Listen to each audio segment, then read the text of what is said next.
Hi everyone, welcome back to our channel Code for Tech Solutions. Today in this video, we are going to cover a very interesting topic. We are going to create a full stack application with Angular 18, Material and Spring Boot and PostgreSQL. In that on the backend side, we are going to use PostgreSQL in which we are going to create database and table for our customer related data, and on the backend side we are going to use Spring Boot and REST API to implement the CRUD APIs, and on the front end side we are going to use Angular 18, and it's a standalone application, and we are going to use Angular material library in order to create tables and populate columns and data.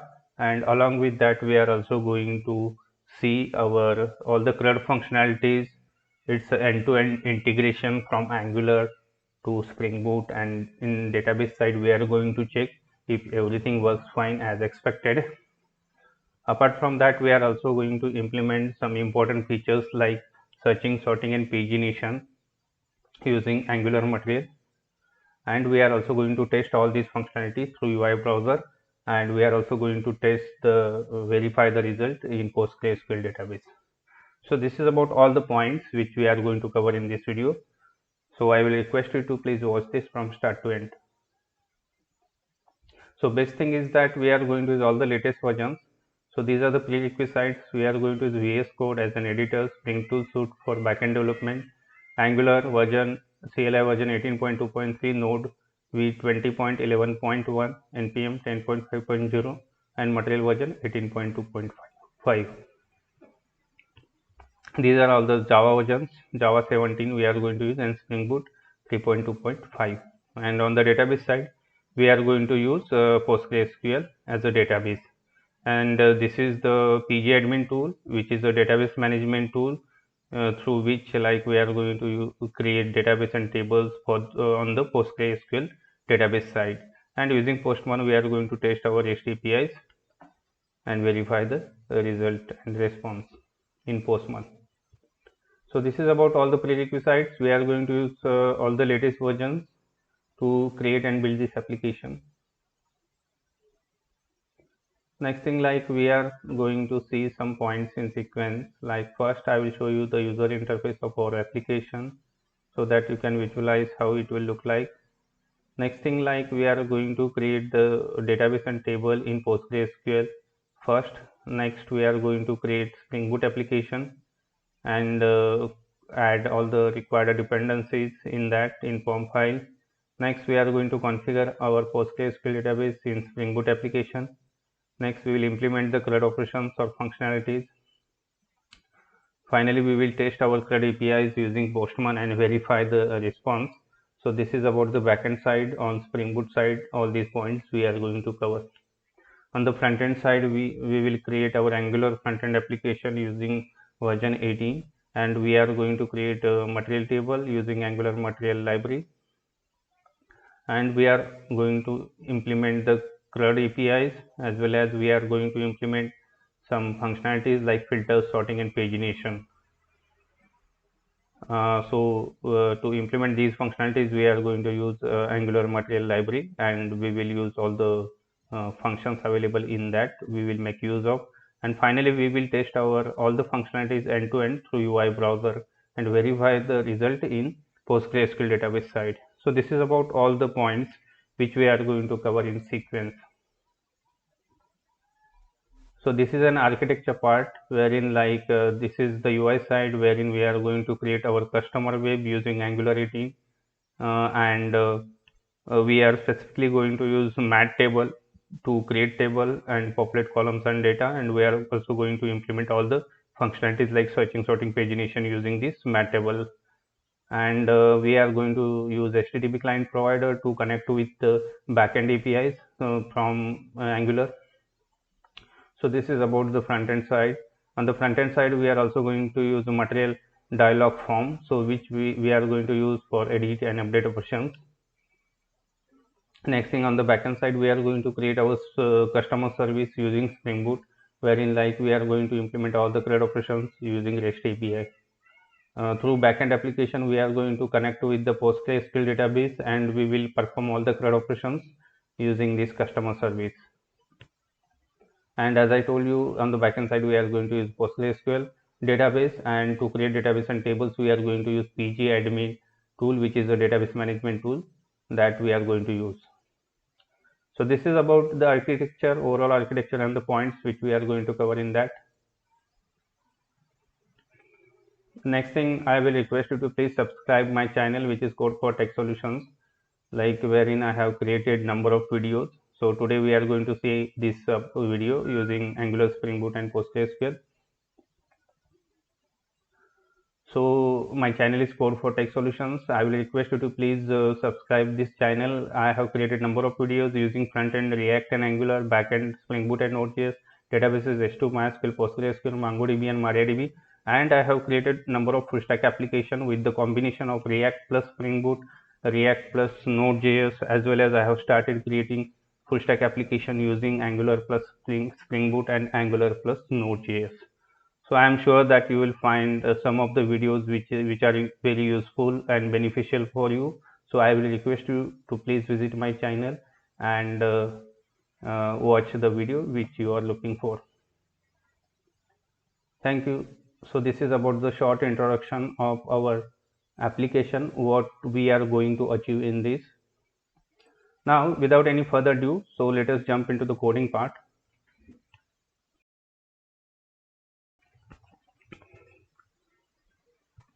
So first of all, let me show you the user interface.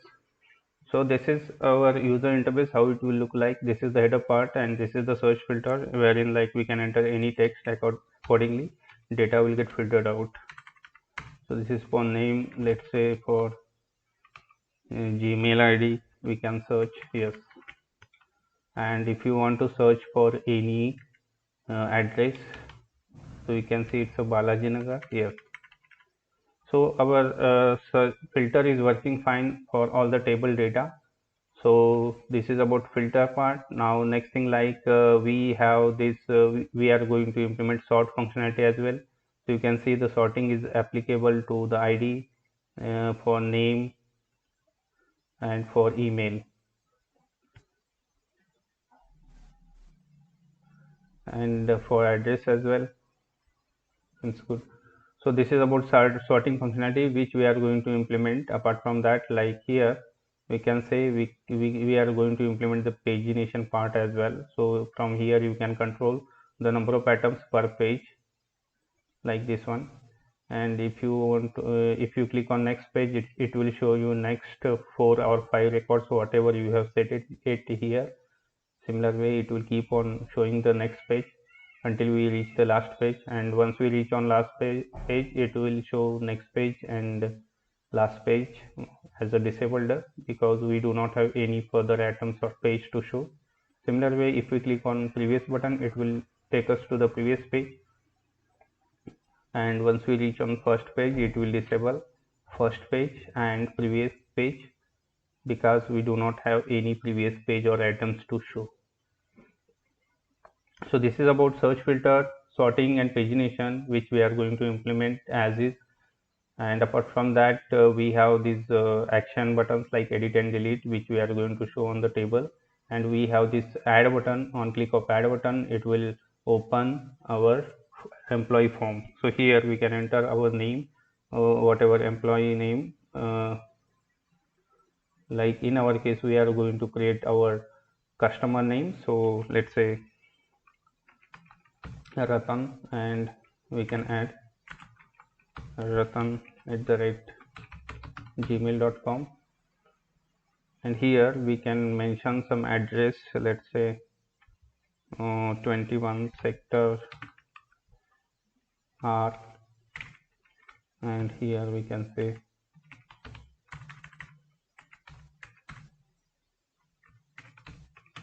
Ganesh Nagar, Mumbai, and we can submit. So we can see the record is added successfully. That means our addition of the form is working fine. Once we click on add button, so this this customer form, so we are going to change this label. So this customer form, will appear, so through which we are going to add or enter the entries to this is we are going to use for addition as well as for addition part. So let me show you how we are going to use it for addition. So this is, let's say, if you want to change this record which is a 2020, let us edit, so it will populate the record first which we want to edit, like this is for Julia 1. So let's say if we want to edit 20 record, and we can make it like, instead of Tom, we can make it like Jim, and here is Jim. And for address, let's say here we can make it somewhere 10 sector submit. Now let us go and check the 20. Yes, seems good. Now it is showing the 20 as a chain, and it has changed it as expected. Fine. So with this, like our edit and addition is working fine. So similar way, if you want to delete any entry, like let's say if you want to delete this entry for which is 19 for Robert, and we can click on delete button, it will show us the confirmation pop up. Once we click on OK, the record will get deleted. So this is about delete functionality. You can see Robert is deleted from the table. Fine. So all this functionality we are going to cover in this video. So I will request you to please watch this from start to end. And the best thing is that we are going to use all the latest versions and going to implement the CRUD APIs, CRUD functionalities, as well as searching, sorting, pagination part using mat table or material table. And also we are going to use material dialog box in using our Angular material. So all these latest functionalities and latest version we are going to use. I will request you to please watch this from start to end. So without any further ado, so let us jump into the coding part. Now let me close these existing options like our editor and all, so that we can make a fresh start.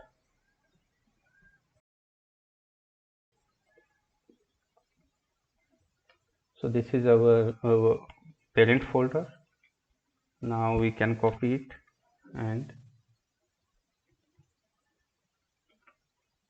let us check our STS. Fine.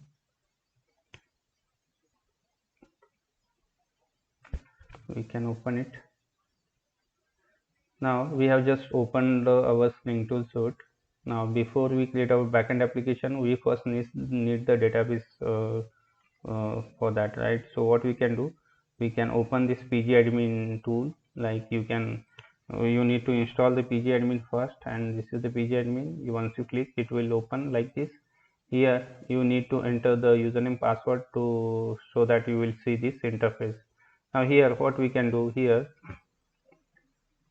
we can create one new database by using this option like create database, and here we can name our database like we are going to use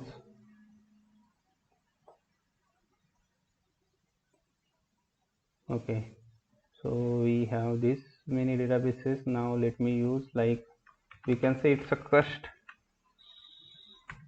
customer DB we can choose for now. Fine, and we can save it. This is the customer DB, and we have created the database. Now what we can do, we can come under schemas.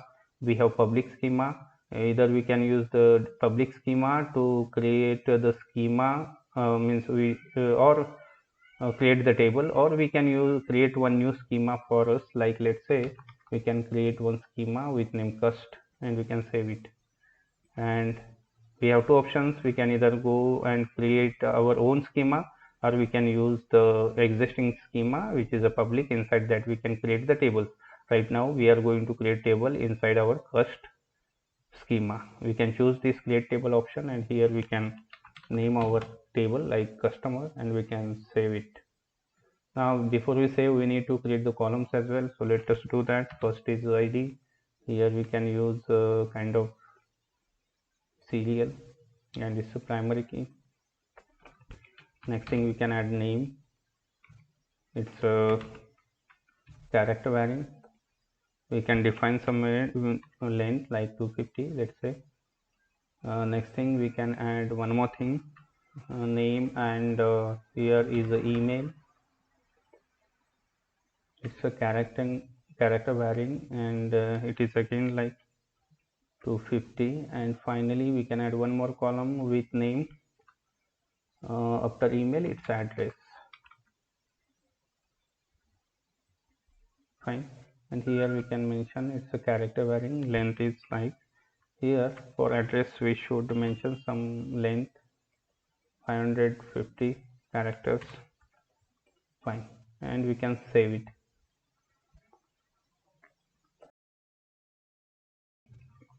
Now we can see we have successfully created our customer DB underscore DB database. Inside that we have created cust schema, and inside that we have created our table, which is like this is our table customer with columns ID, name, email, and address. Okay, so we have created these 4 columns. Now right now we can see if there is a data existed, should not be any data because we have just created our table. Yes, it is just showing the columns. We do not have any data as of now. So with this we are done with our database creation and the schema and table creation on the PostgreSQL side, and we have used the pgAdmin tool, which is a database management tool for creating a database and tables for PostgreSQL database. So this is about creation of database. We are done with.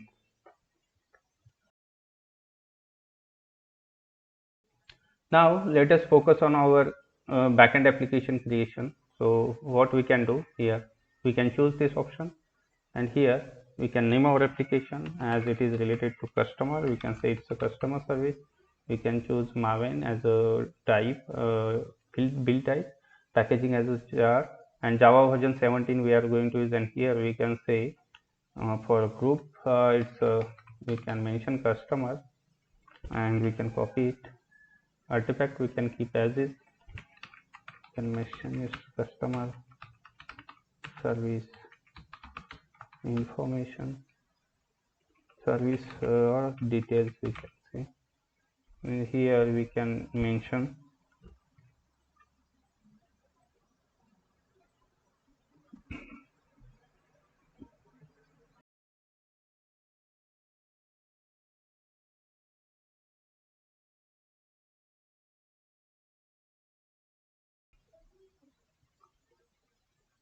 here what we can do, we need to add the dependency. We can add first dependency, which is a Spring Web. Next we can add our data JPA, Spring Data JPA. Next we can add PostgreSQL driver. Next we can add Lombac, and we can click on next, finish. Now it has started creating the importing the project. We can see the project is created.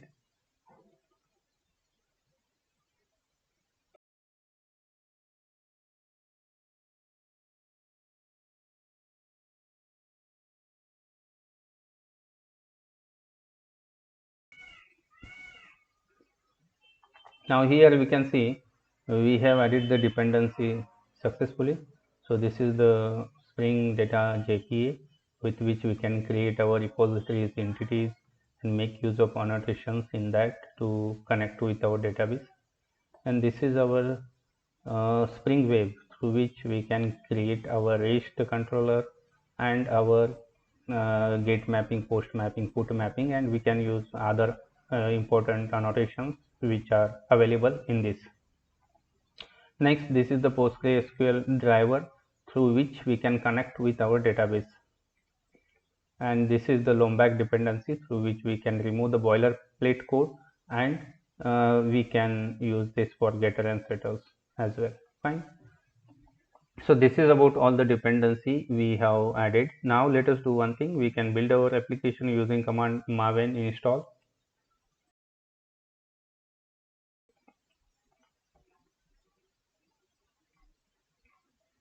Now here our test is failing, so let us do one thing. We can comment out for the time being, and we can save it. Now let us do one thing, rebuild it.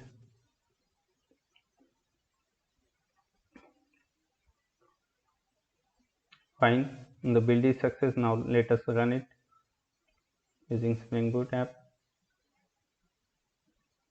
Yes, now it is showing some error because it is expecting the S2 database driver, or we are trying to connect with the S2 database by default, but we have given the dependency of PostgreSQL driver, so we need to add the properties so that it will connect to the PostgreSQL.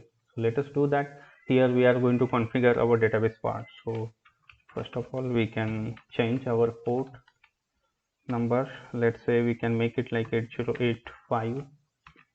Next, spring dot data source dot url we can mention, which is like jdbc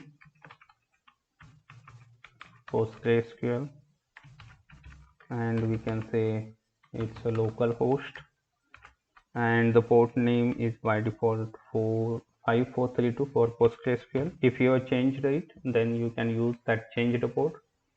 And here we can mention our database name, which is our customer underscore db, which we have just created. Next thing, we can add spring data source dot username, and our username is a PostgreSQL. Similar way, we can add password, and our password is fine.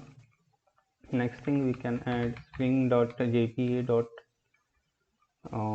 Database platform, and here we can use our dialect part, like we can use it's a PostgreSQL dialect. This dialect is different for different databases. We should use the appropriate dialect. Next, we can use spring.jpa.hibernate.auto.dll, and here we can see its update. Next, we can use spring.jpa. It's like show SQL, which is a true. Fine. So with this, we are done with all the PostgreSQL configuration on the Spring Boot side. Fine. Now let us rebuild our application and check how it goes.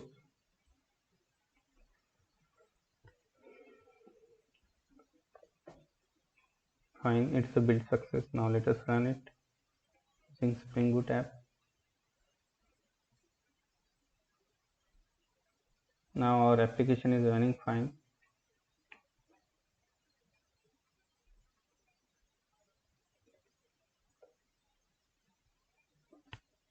Okay, so basically my username is Postgres, and here again Postgres123. So it was missing, due to which it is showing like this one.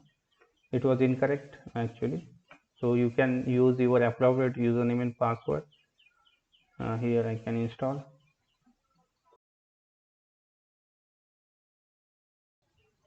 So if you have changed the username and password, or if you have created another account or kind, you can use that specific username and password. Now the build is successful. Now let us run it and see. Now fine, it is running as expected on 8085 port. Now let us do one thing. Now let us start creating the packages for our application. First, we are going to use entity. Next, we are going to use a repository. Next, we are going to use service, and finally we are going to create the controller.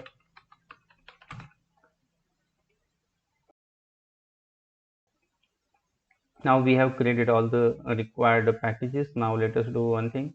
We can create the respective component within this, like we are going to create a customer entity first, and we can annotate it using it's an entity. Let's say all our constructors, no constructors, data, and we can say it's a builder.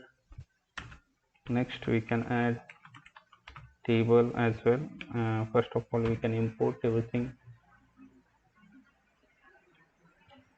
For table we can check its a name, and here we can mention the exact table name, which is customer in our case. And one more thing we need to mention, which is a schema. And what schema we have created, it is a cust schema we have created. If you want to cross check, you can go back to our database site and you can see this is a customer underscore DB database which we have configured in our application.properties. This is the customer underscore DB.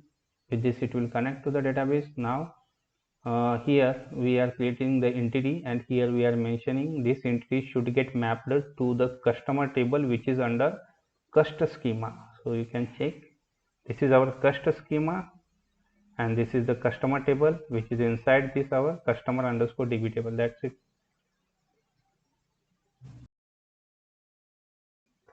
Now let us do one thing. Here we need to mention what all properties we are going to use. Like let's say first is ID, next is name, and next is again like name after name, it's an email,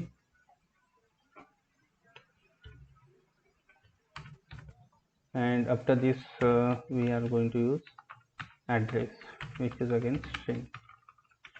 Fine. Now here we can save it. Now let us do one thing. We have created our customer entity. Now here we need to add the ID annotation as well. Next thing, generated value we can add, and here we can mention strategy.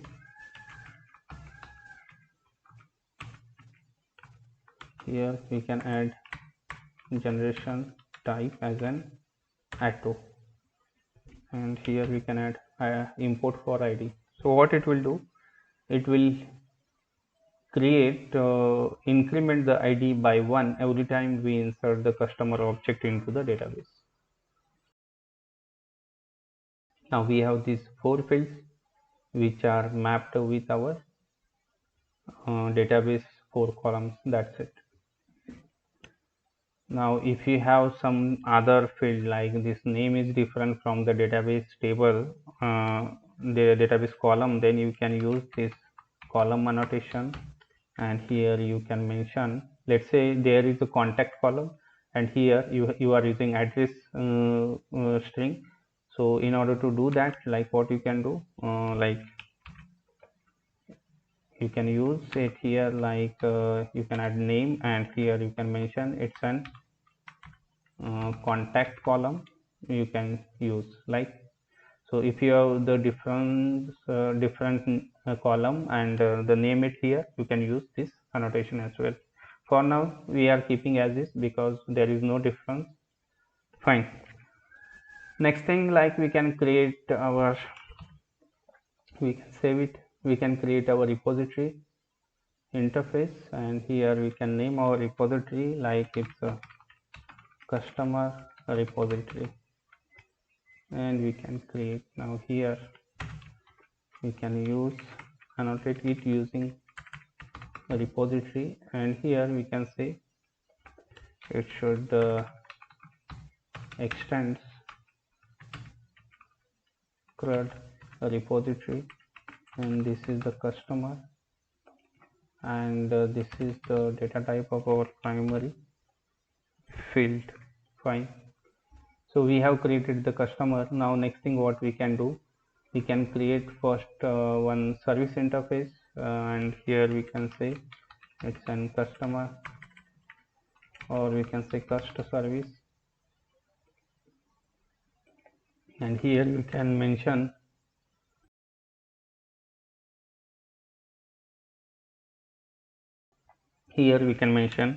what all methods we are going to use. Let us say first it should use fetch all customers and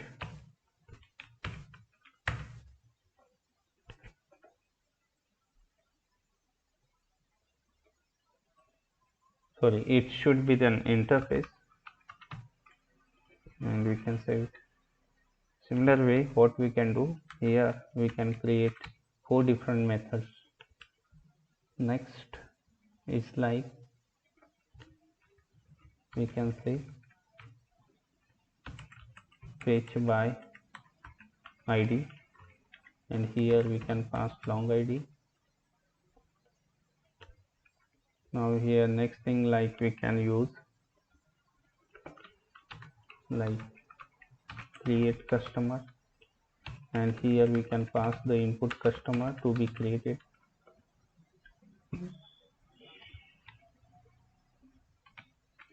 And here we can use update customer, and here is the updated customer, and again like we need to pass id as well, against which this customer will get updated.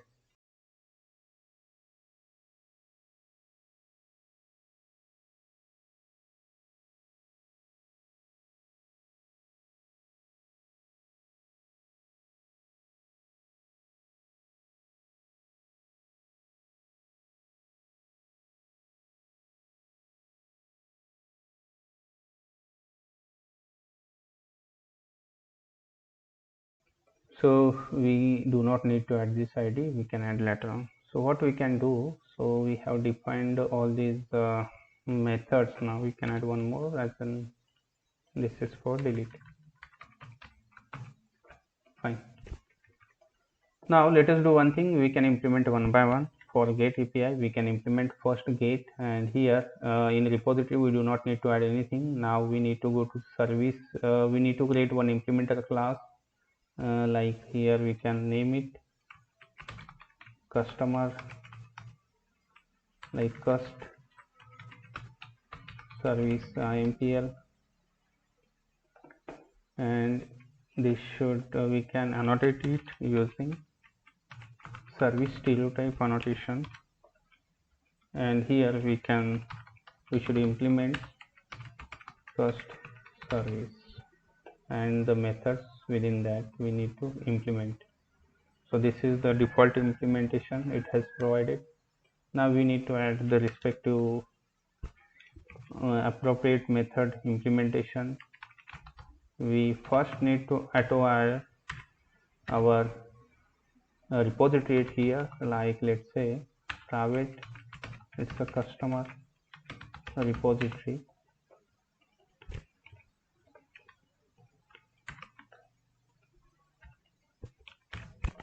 We need to add import for all this.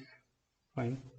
Now here we can add the respective methods on this repository and return it, like we can call find all, and here we need to cast it to list. Fine, seems good.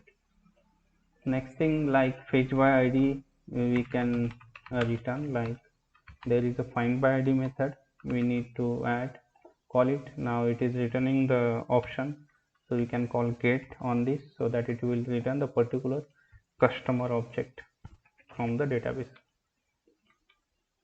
Next thing, like we are going to save it, and this is the input customer which we want to be saved into the database. Similar way, we can copy this and add for updation part, and here we are going to call the delete method, and this is the input. So for deleting the object,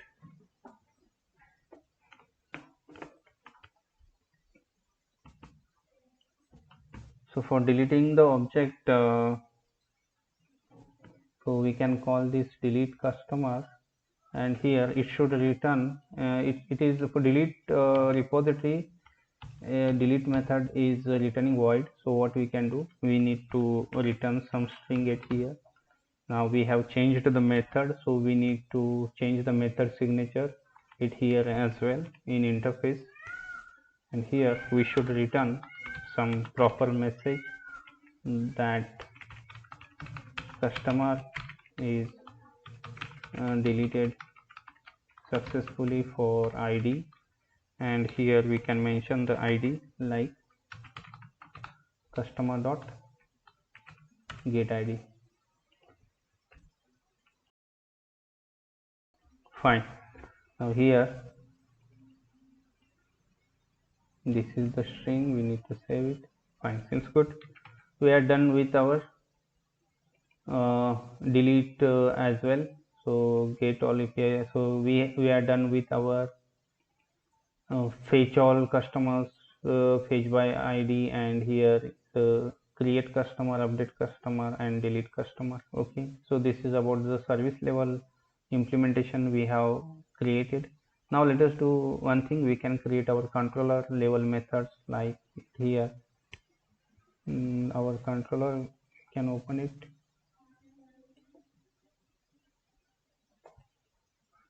So we need to create one component inside this, and we can name it like it's an customer controller, and here we need to annotate it using risk controller, and here we can first we need to inject our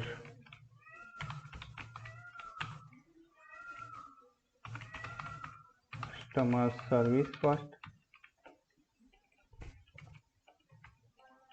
and this is the customer service. Okay, so here it should be cust service. We have given name as an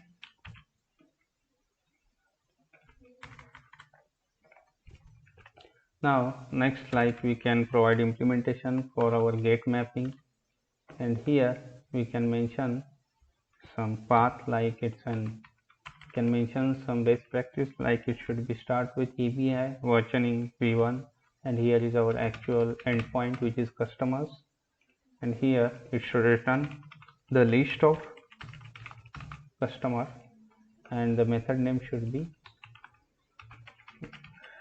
fetch all customers, and here we do not need to pass any input parameters, and here we need to call the appropriate method on our service which is like fetch all customers. That's it.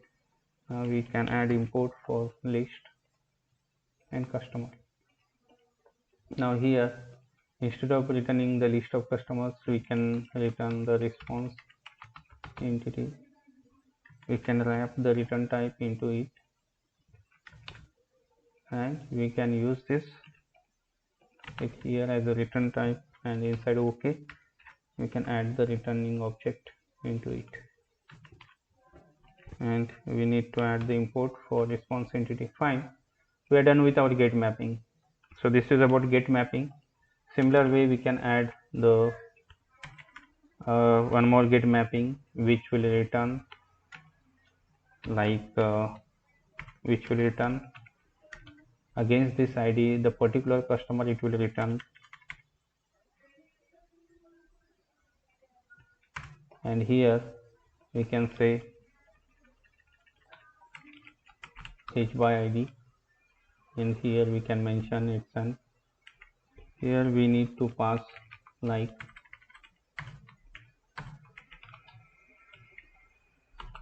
path variable, can mention ID, and here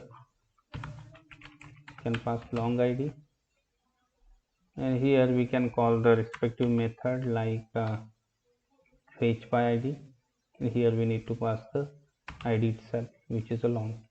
So it will basically return a single particular customer against this ID.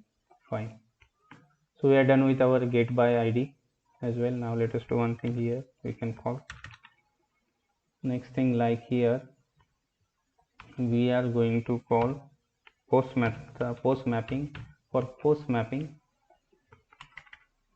this is the post mapping, And for post mapping we can say it's a create customer, and here we need to pass only input object as an request body, and here we can name our input object as an customer,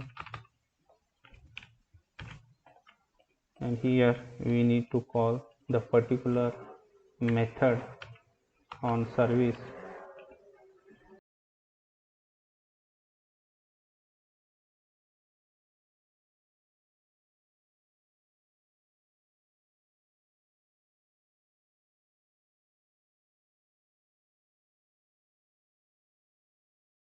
So this is about post mapping. Similar way we can create for put mapping, which will update our customer into the database. Okay, so here we can use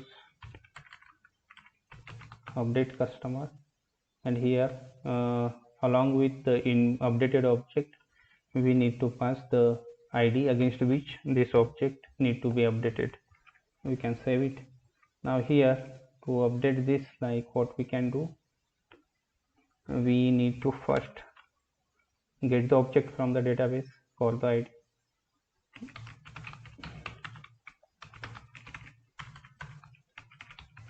can say it's a cust object, and we can call this method as is.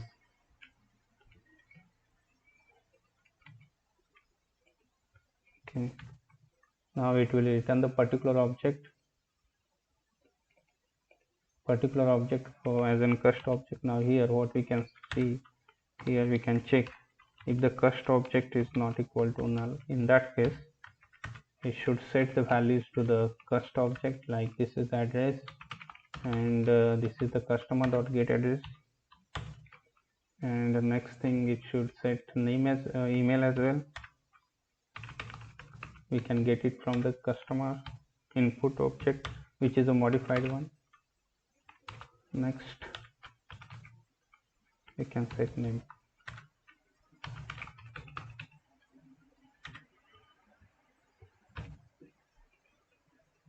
And finally we are passing this object into the database to be updated into the PostgreSQL database in our customer database. What we have done, we are going to update the customer. We have passed the two input parameters. One is the id and next is the updated object. Now we have fetched the particular object from the database for this id, and this object now we want to update with the new values which is there in a customer. And once we set all the values, then we need to pass it to be updated into the database. That's it. Next thing, like we can do here, we should not forget to pass the id as a part of URL as well. We can save it. This is about put mapping, which will allow us to update the customer. Now let us implement our delete mapping. So this is the delete mapping. Here again for delete mapping, the return type should be string, as we have mentioned in service, and this is the delete customer, and here we just need to pass the id, which is enough because we are going to get the object for this id and pass it to for the deletion. Now here we can cut it, and this object we need to delete from the database, and this is the object which we want to delete from the database. Now here this is returning some string, we can say we can define one delete message like here, and we can capture the string which is returning from this delete method. Like if you see, this is returning this method like customer is deleted successfully for this id. So this message we need to hold into delete message, and finally we need to return it as a part of this response, which is a return type as a string. Now we need to add import for delete mapping. That's it. So we are done with our delete API as well. So we have added everything as expected. Now let us do one thing. as we are going to get a request from the Angular application, we need to add cross origin as well, so that it should not block the request coming from the Angular application. We can say max edge, and here we can set somewhere. So if you want to specify some specific URL, it should not block for, you can use this origin and add the number of URLs, so it will allow those URL host coming from the client application. That's it. Now let us do one. So fine, so we are done with all the implementation part. Next thing, like, we need to test all these APIs whether those are working fine as expected. Fine, let us rebuild our application because we have added lot of code inside this customer service. So let us do that. This is the Maven install. Build is success. Now let us run it using Spring Boot app. Now our application is running fine on port 8085. Now let us open our Postman and check.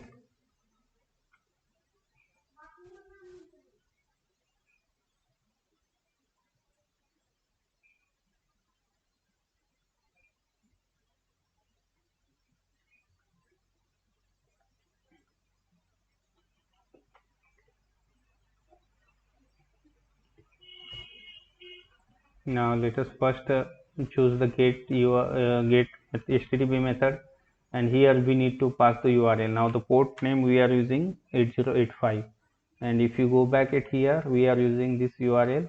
We need to add it, the same URL we are using for all the APIs. Okay, fine. Now here we can check what is the return type. It is returning the empty array, which is as expected, because if we run our select query, there is no record as such. Now let us do one thing. Let us add some record by using the post mapping, and we can choose this post mapping, and here add this URL, and here we need to pass the request body. Now let me check if we have any request body. Okay, fine. So let me try to add a couple of records and check how it goes.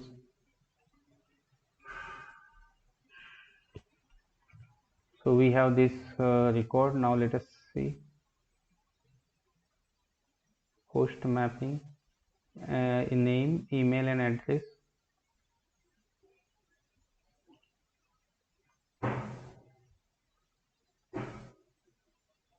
So post mapping, this is the get mapping, this is the post mapping, the request body for customers.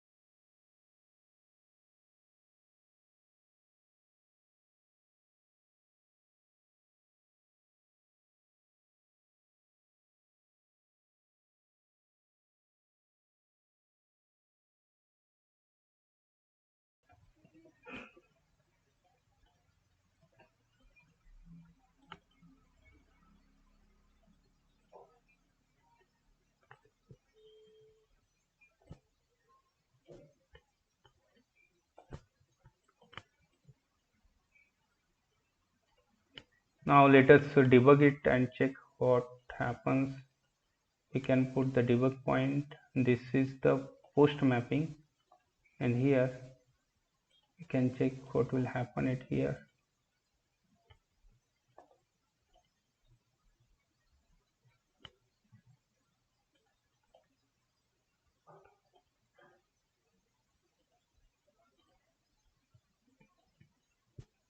We can debug as an Spring Boot application.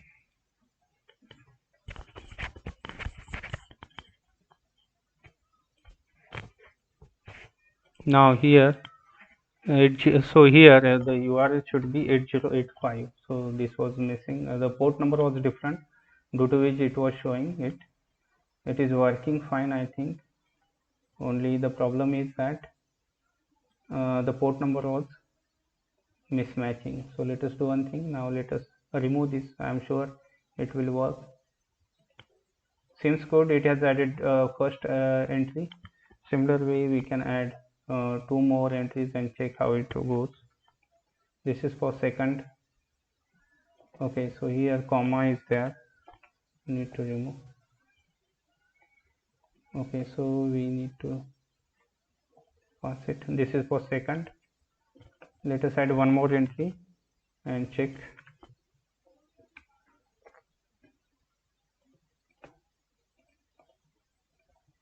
We can remove this debug point so that it will work. So we have three records we have added. Now let us go back and check the get API. Seems good. It is working fine. Our post was not working only because we have given port 8086. There should be 8085 port. Now this is about post mapping. Now let us do one thing. We can check for our put mapping as well. So for put mapping, what we can do, we need to pass.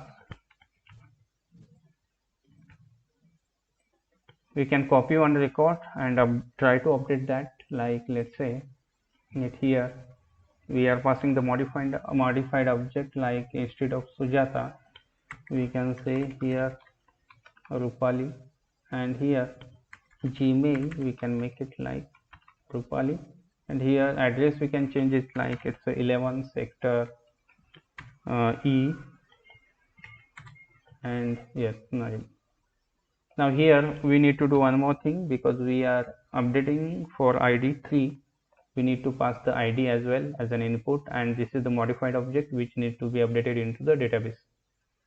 Seems good. We can see it is updated. Now we can go back and check by calling the get method, and we can see it is updated. Now we need to check into the database as well by clicking on the select query. We can see all these records are appearing as expected.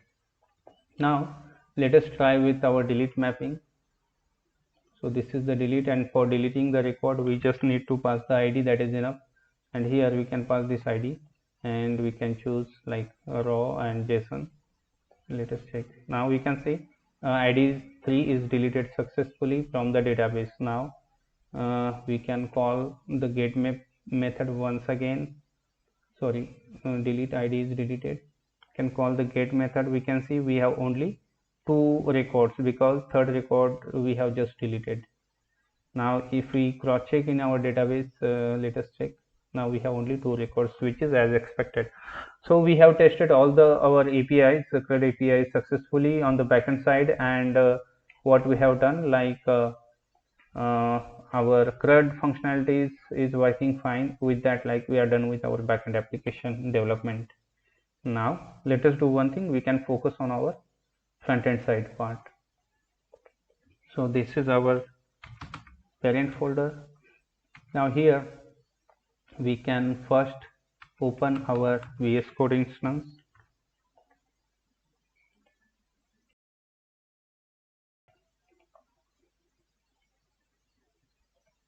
We can open the one terminal. Here we can create our Angular application using command ng-new, and here we can name our application. Let's say it's a customer app.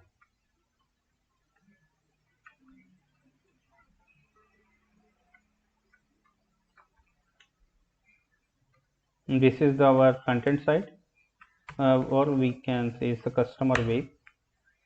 So with this command we can select the CSS part, and server side rendering we can say no for now.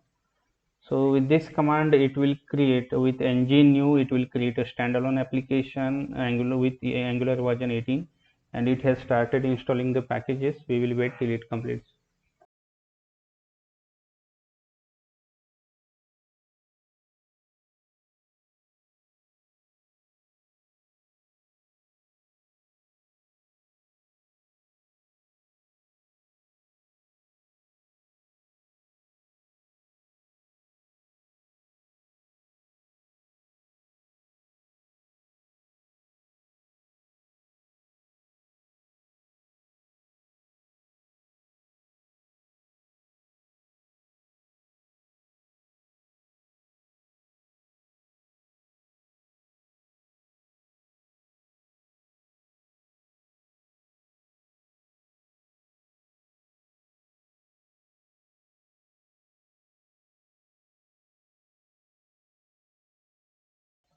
Now it has created the customer web folder, web application.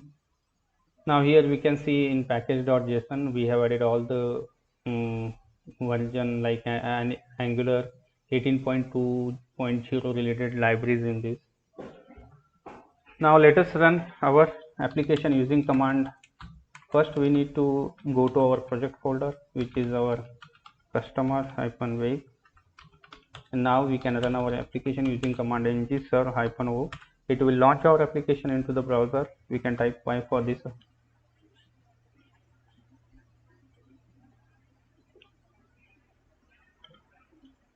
You can see our application is running fine, and this is so our application is running fine and as expected. Now let us do one thing. Our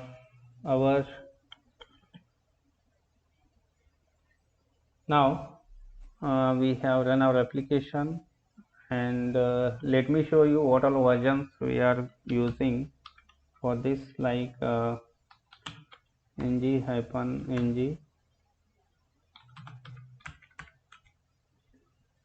So this is the Angular CLI, which is 18.2.5, Node 20.11.1, and npm version we are going to use for this, like it's a 10.5.11. So all these latest version we are going to use for this to create this application.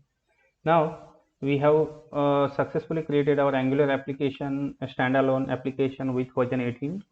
Now it's a standalone because after version 18 onwards, all the application is standalone by default for Angular. Fine. Now we can create one more terminal, and here what we can do, we can go to project folder, which is a customer web. Now you can observe our Angular application is running on port 4200, whereas our Spring Boot application is running on port 8085. Now these are the cross platforms, so in order to make a communication in between these two, we need to create one proxy file, and we can name it like it's a proxy.config.json, inside which we need to add, like here we can say it's an API /API.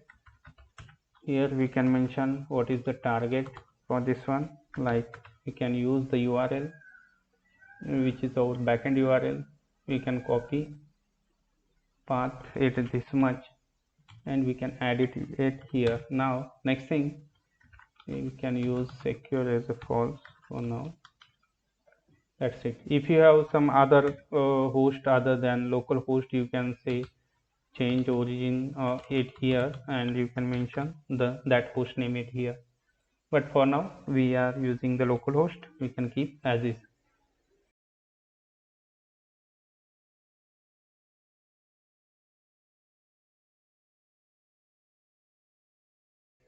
So we have created proxy config.json. Now we need to add it or mention it somewhere. Like we need to go to our serve option. Here we need to add options. Inside this we need to mention like proxy config, and here we can mention our file name, which is proxy.config.json, so that this will get used whenever we run our servo command. Fine.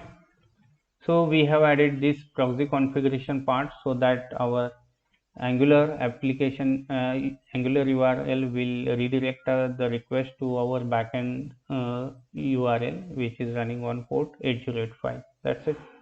Now let us add all the components which are required for our front-end application. We can use command ng. First of all, we need to add our Angular material, because if you check, the Angular material is not added as of now. So we can add Angular material using command ng add, and here we can mention Angular/material. Make sure you type the spelling, correct spelling. We can say Y for installing 18.2.6 version of Angular material. Here we can go with the default theme. and for typography we can say Y, and include and enable animations here.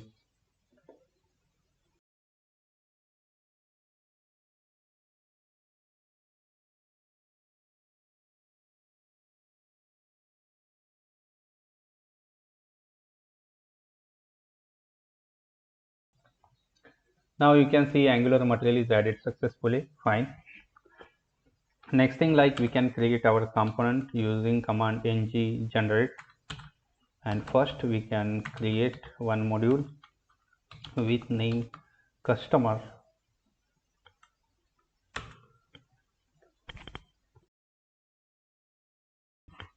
Now here we can see we have customer module created. Now next thing what we can do, we can create one service inside this customer module, and we can name our service like customer. Fine, we can see service is created. Next thing, like we can generate the component using command ng generate c, and we can generate component inside customer, and we can name our component as an home, which is a standalone.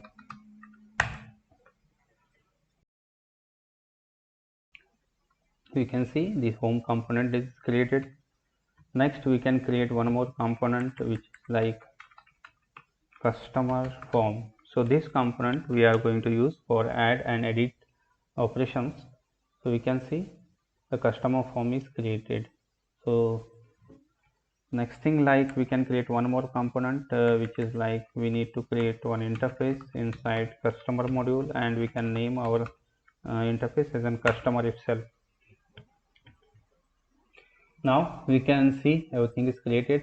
What we have done, like first we have created our customer module. Inside that we have created customer service. Inside that we have created customer form as a component, home as a component, and each component has its own CSS file, HTML file, text file, and TS file. So home is for rendering the data, like wherein on home page we are going to show our table data along with the action buttons like edit and delete, and we are also going to show the add button. On click of that it will open the dialog box, okay, material dialog. And to use that add and edit operations, we are going to use this customer form, wherein like it will open the material dialog form, and wherein like it has options to enter like name, email, and address. So it will allow us to enter all these details and submit the form. So on submit it will submit the form, and the form will get the data will get updated or added accordingly into the database. So this is about home and the customer form. Next thing, like we have created this interface wherein we need to add the details like what all attributes we are going to use. It's a ID which is a number, next is a name which is a string, next is a email which is a string again, and finally we are going to use address.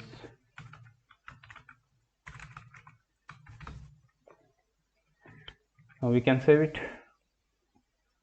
Now next thing, like we can do, like here is our routes. Now here we can mention our routes, like this is the path, like let's say customer slash home. Here we can mention component to generate, which is a home component which we have just created. Similar way we can add two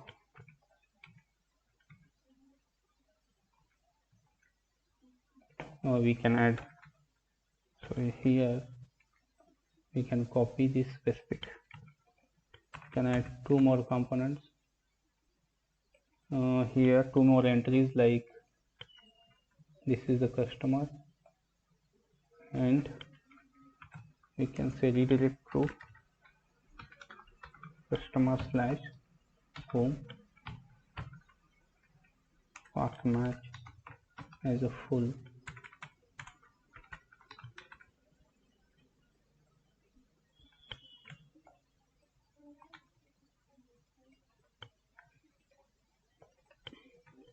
So what we have done it here. So if user enters customer/home, then it should render the home component home HTML.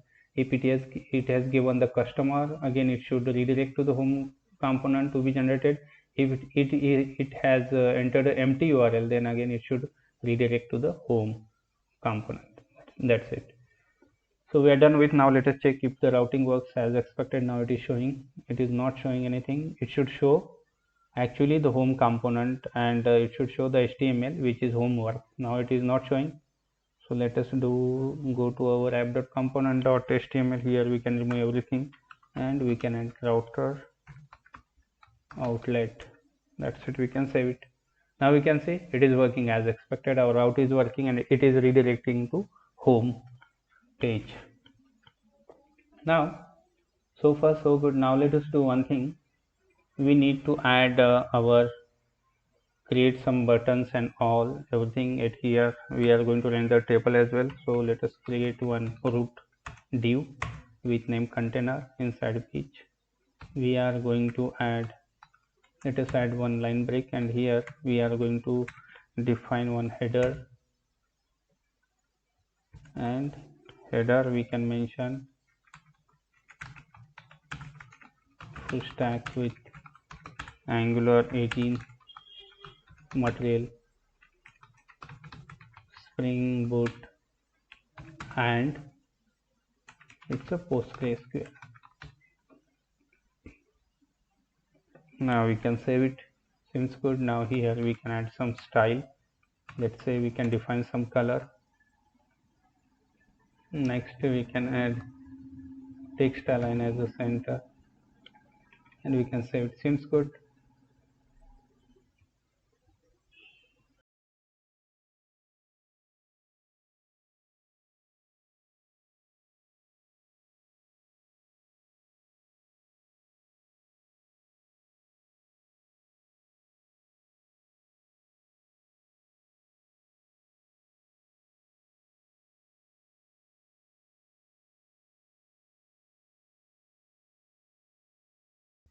Fine. So we have added this header. Next thing what we can do, after header we can add one input field, like we can say form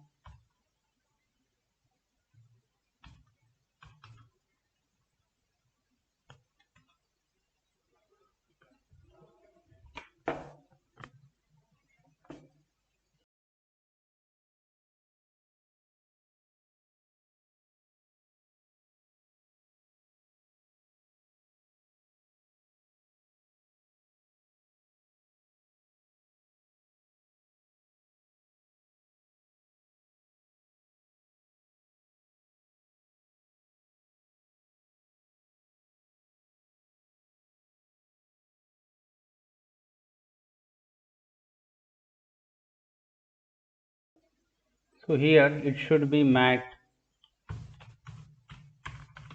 form field.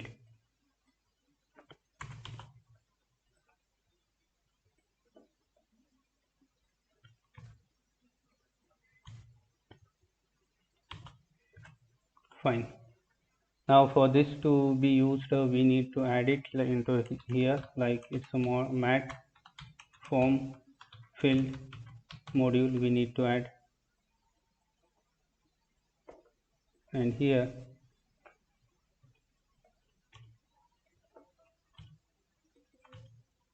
we can use this mat form field is available inside material and form field.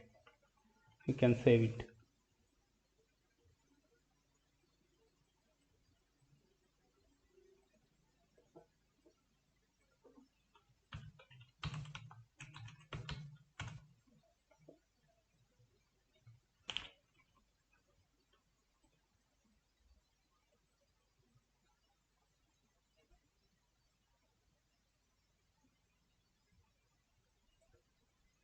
Okay, there was some spelling mistake. Now this is the mat form field module.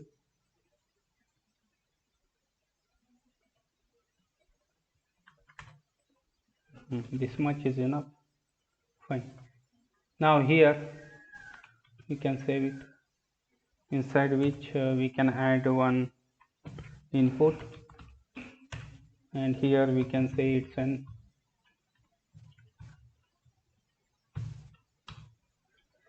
here it should be mat form field, due to which it is showing the error mat form field. Now form field, there are mistakes. Now it seems good. Now here you can see it is appearing. Here we can use mat input. Fine. Here we can add one placeholder as well.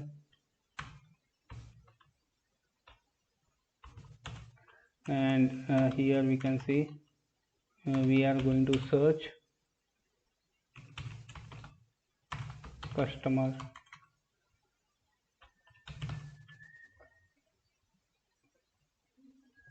Can save it. Now mat input is not getting applied, so we can add the respective mat input it here, like it should be mat input module. We need to add, we can save it. Now mat form field, we have added mat form field module, we can save it. Now let us do one thing, let us rerun our application so that it will show the exact form fields and all.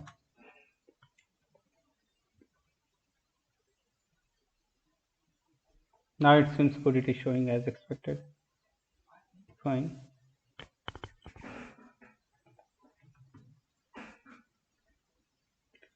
We can add some style for this, like margin top like 20 pixel, margin left like 30 pixel, and width we can mention somewhere 778 pixel. Now it seems good. So here for this header we can add some strong so that it should look bold because it's a header.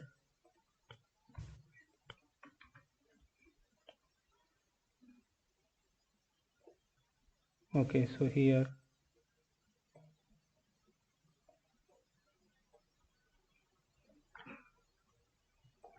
it seems good. Fine.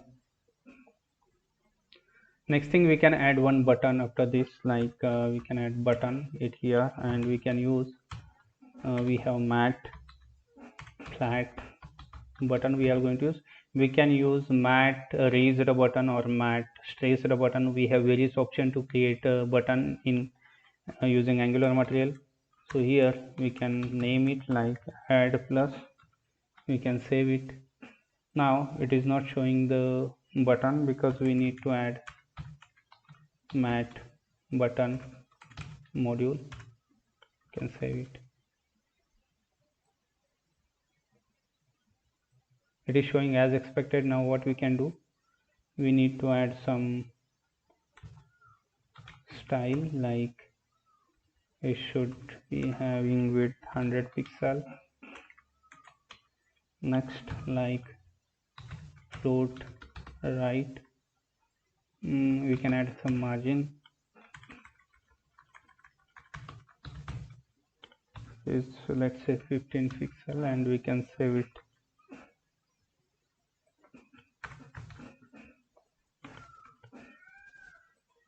Seems good, it is showing as expected. Next to this, like we need to show the our table part, we can add one line break, and here we need to show the table. Now to show the display the table, what we can do, we can search for Angular material table, and here we can choose this table. First of all, we can copy this table as is,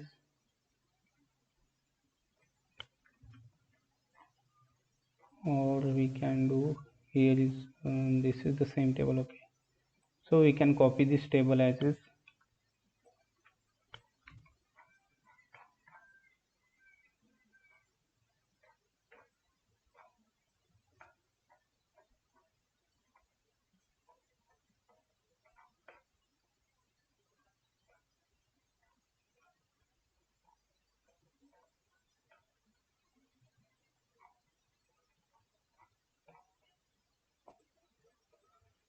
and here we can add the table.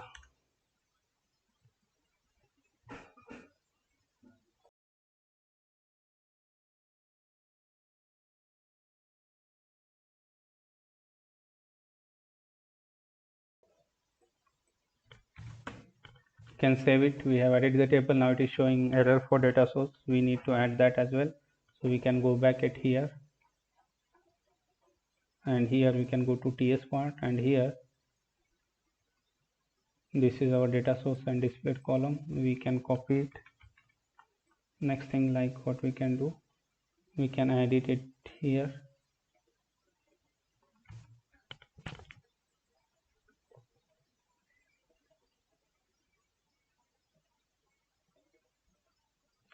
And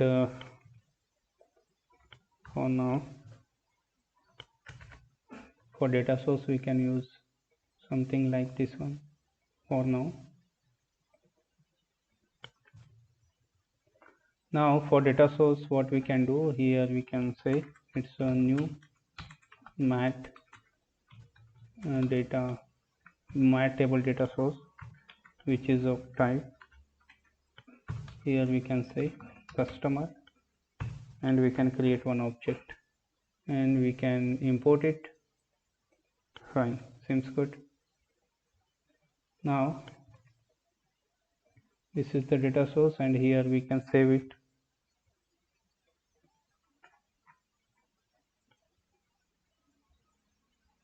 Nine. So this is the data source, and we have declared this data source.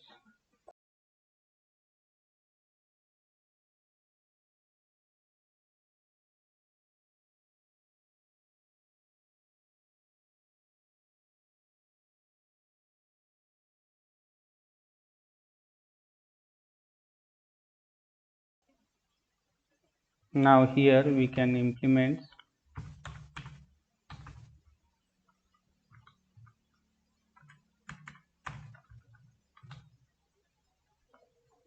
after view unit, and here we can implement after view unit, and here we can mention this dot data source is equal to whatever data we are going to return it here. Like let's say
okay, so this is now it is not showing anything because for data source we are using this one. Now let us do one thing, we can remove it for now, because it is giving the error for data source. We can add it later on, we can cut it and save it. Now at least it should show the displayed columns for the headers. Now let us do one thing here. We can run this again and check how it goes.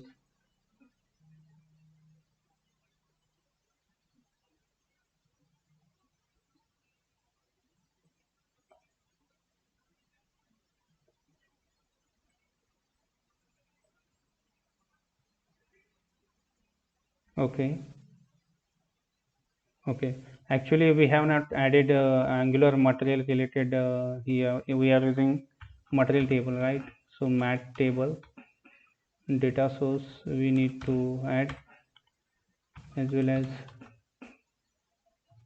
mat table module we need to add. And we can save it.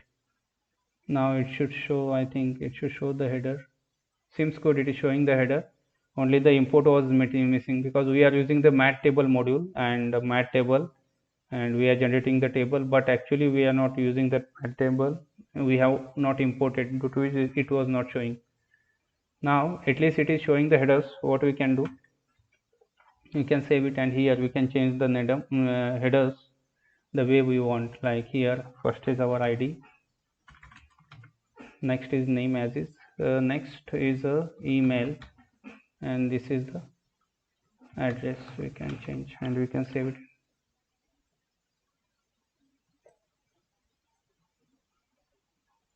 Now we need to change it here as well.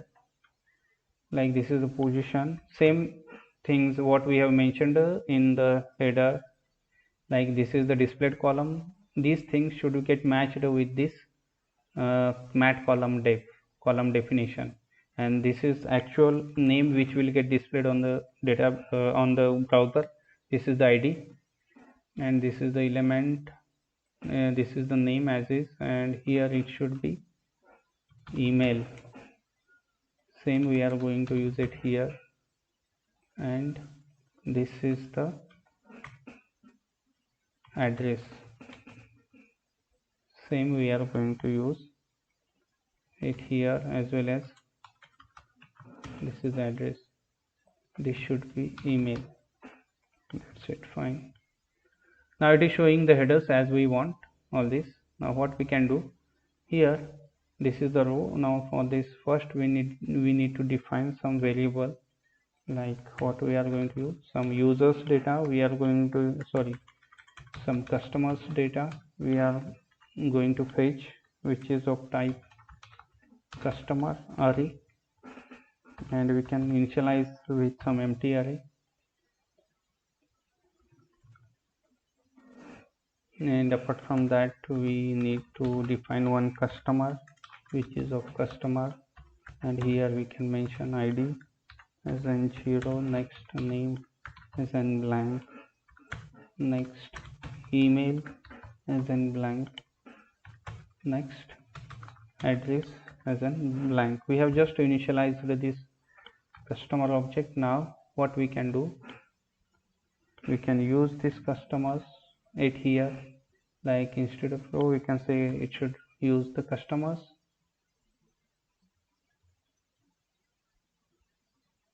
for the rows. Okay, and here this is the element. So to make it more readable, we can use the customer which we have just defined it here, and we can use it. This is the customer, and this is the ID, and this is the name, and we are going to use customer instead of element, so that it will be more readable. And that's it, we can save it. Seems good. We have at least showing the header part. Now in order to show the mat data part, like we need to, what we need to do, we need to copy data source and we need to show it here. Now it is giving error because we have not mentioned what data it should Here we are not passing, we have not mentioned the data source. We can mention it here. Seems good. Okay, as of now we do not have any data to show, that's why it is not showing. Now next thing, we can focus on creating our get API first, which will return the data from the backend and show into the table. So that part we can focus. We are going to integrate and implement the get API on the Angular side. So for this to do, what we can do here, first of all, we need to go to our service. Here we can define some service variable. Let's say it's an HTTP client. This is the HTTP client, and here, to make this HTTP client, as I told you, we need to mention it like, let me show you. This is our application entry point. This is the bootstrap application, from where our application will get bootstrapped from this main.ts, and this is the config file which will get used, like these are the providers it will use, what we mentioned. Now here we need to mention the provider, like we are going to use provide HTTP client. To call the HTTP methods, we are using this provider. Now we can use this provider into our service. Here we can use one base URL, and here we can mention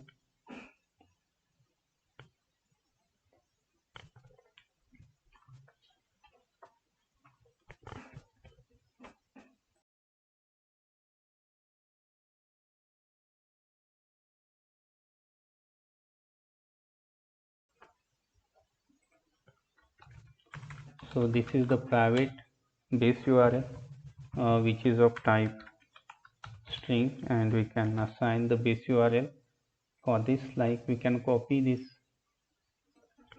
much and fine. So this base URL is nothing but, if we open the controller part, and this is the base URL, because this endpoint we are repeating everywhere. Okay, so we can use this as a base URL. Next thing, we can define one method like fetch all customers. This is the method. You can use observable, and it is returning customer array, list of customers. Here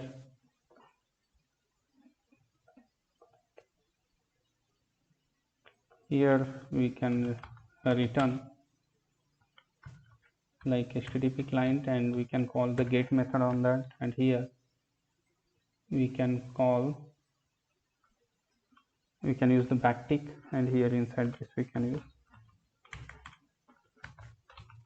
base URL, and it should return customer array or list of customers. That's it. So we have our get API ready. Now we need to consume it in our home component. Like this is our TS file. Here we have mentioned this users, also customers URL.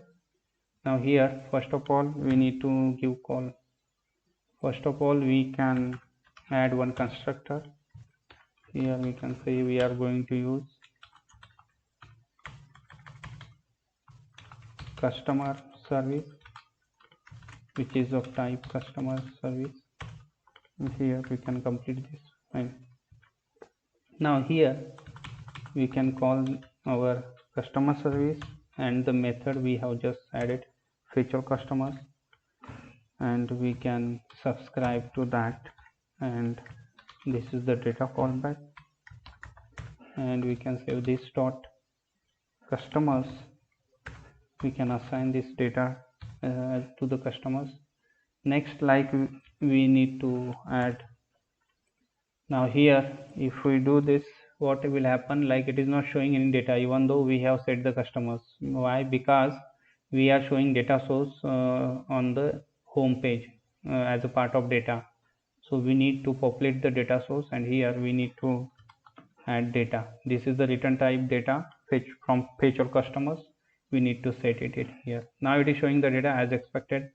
Now it is showing only 2 records. Let us check why it is showing 2 records. If we call the select query, it is showing only 2 records. So in database itself we have only 2 records, that's why it is showing only 2 records, which is as expected. Now one thing is sure, like our get API is working fine as expected. Now let us focus on the other APIs as well.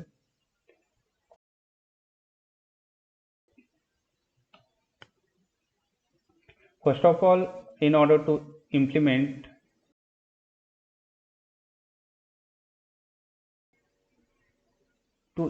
our searching, sorting, pagination part, we need a number of records. So let us add that. So we have 2 records first. Now let us add few more records.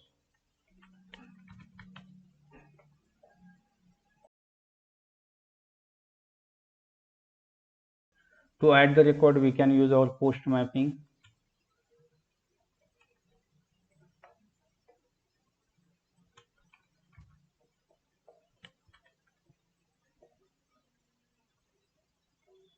We can see the record is added successfully here.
So we have added number of records. Now let us check by calling the get method. Fine, we have added 12 or 13 records. Now let us go back and check. Yes, we have enough data so that we can apply our searching, sorting, pagination and check if that is working. So let us implement the searching functionality first. Filter. So whenever we enter anything to the search filter, it should show the searching. Now this is our input. Here we can add first filter, and here on once we enter any input, on that time it should call some function like filter customers, and here we can pass this filter dot value. We can save it and we can call this method, implement this method into somewhere.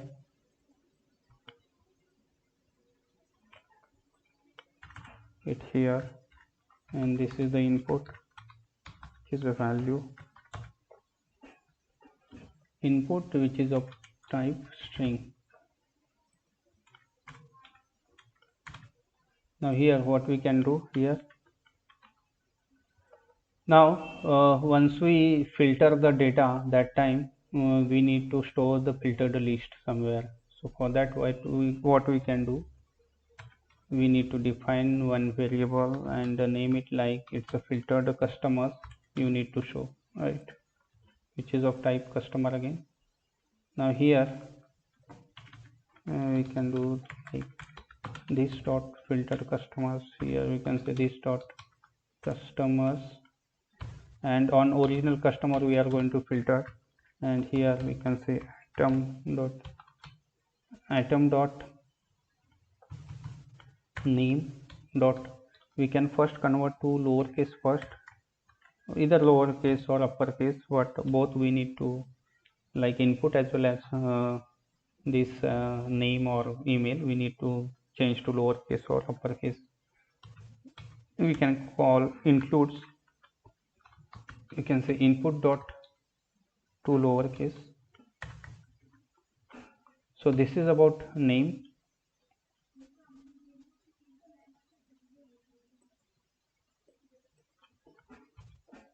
Similar way we can add for email, and next we can add for address, so that it will show applicable for all these three.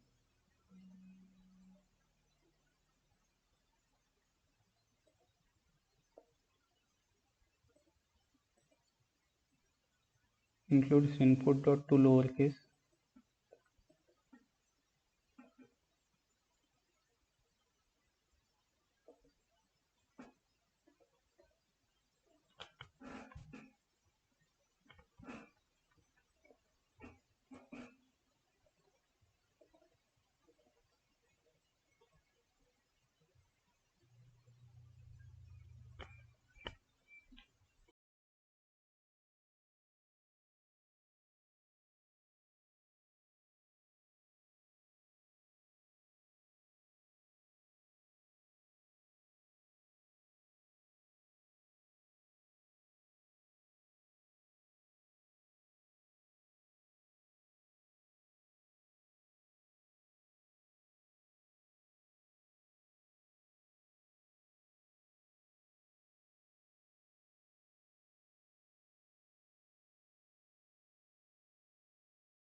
Okay, so here it should be filtered customers. So this is what we have mentioned, it's a filtered customers. Fine. Now we can complete this and we can save it. Now let us check how it works. It's for Ajay. So it is not working because if we check it here, we are using applying this all on the data source, not on the this list of filtered customers. What we can do, we need to populate the data source with this filtered customers. So what we can do, we can add it to the mat data source. Fine. Now let us check. So let us open it into the browser. Now here, if we search for Ajay, seems good, or Sujata, seems good, we can check for any address, like let's say Nigdi.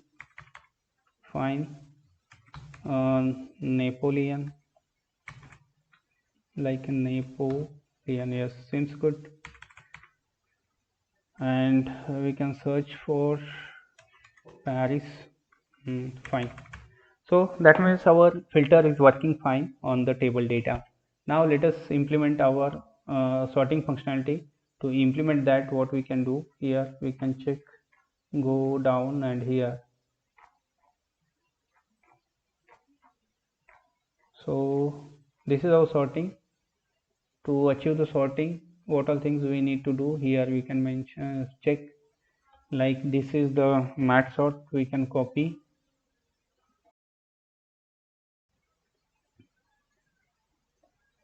Now we can go it here, where is the table, here we can add this mat sort.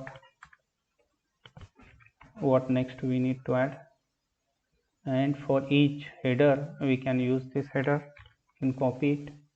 So for each column header, so this is the ID, we can add mat column header for name, for email, or address, we can save it. Now what next we need to do, this is about what we can go it here, and we need to add this variable so that sort work as expected. Now here we can add it. After this we can add this variable, and we need to add the import. Here we can use any, and for this to use we need to add, like here, mat sort module. Fine. What next we need to do, we have defined the variable. Now we need to initialize our data source with this sort, so that that will get applicable to the data source. Now here we can add it. Seems good. Now let us check how it works. Fine. Now you can see this is on ID, which is as expected. This is on name, fine. This is sorting on email, and this is on address. So our sorting is working fine as expected. Now let us focus on our pagination part. So we can go back at here. Now let us check where is the pagination. Yes, here, can go it here, and to apply the pagination we can copy this. Okay, so first of all we can add our mat table inside this, or we can copy this simply. We can copy as is after and put it after table. If you want, we can add one line break or keep as is. Fine. Now it is not it is showing red because we need to add mat paginator module inside TS. Similar way here we can add mat paginator,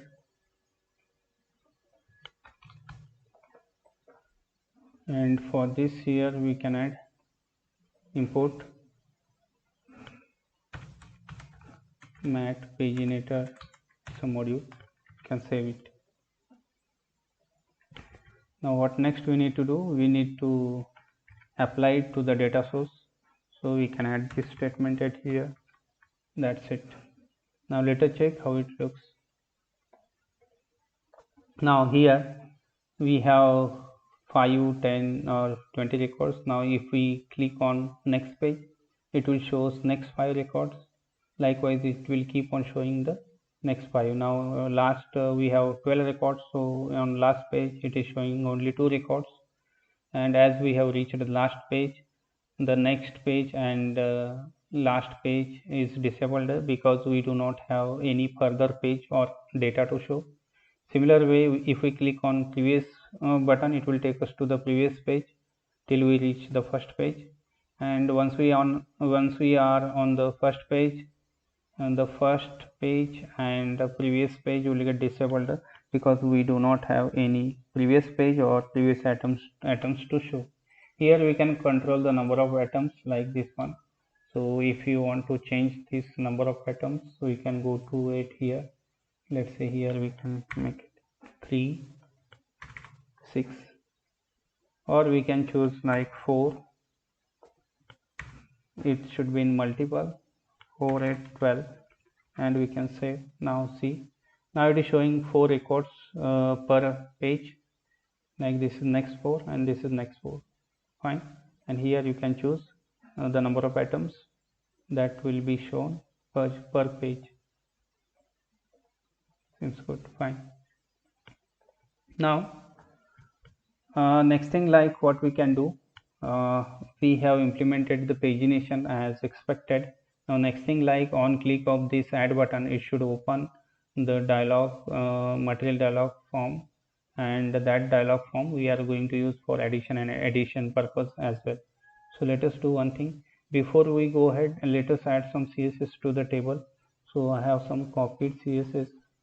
I have prepared one CSS, so let us add that.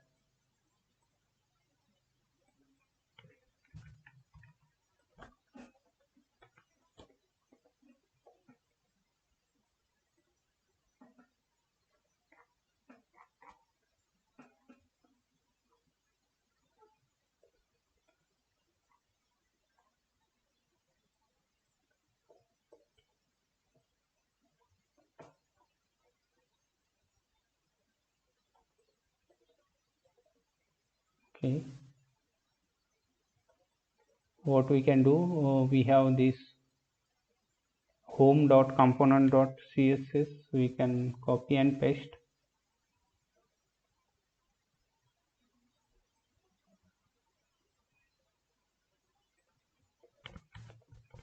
and save it. Next thing, like we can use this into our style.css. Yes. Seems good. The CSS is applied. Now what we have done here, this is the mat header row. So we mat MDC header row we have applied to this as a blue for these headers, and this is the height for each row, and this is the even child color. So this is the even child color we have applied as in this one, like you can see. So we have applied some color palette and CSS part to the table. Now next thing what we can focus on click of add button, it should open one material dialog box. Now we can go back at HTML at here. Now here, so here we can say on click, let's say open dialog.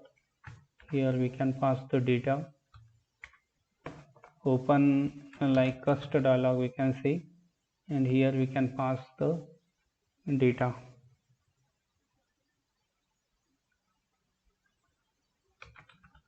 Here we need to pass the customer,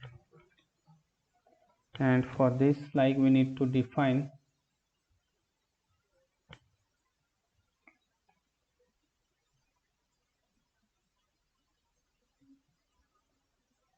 so we can add the method to our ts file, and this is the customer which is of type customer. We can say it's an cust, and here swipe.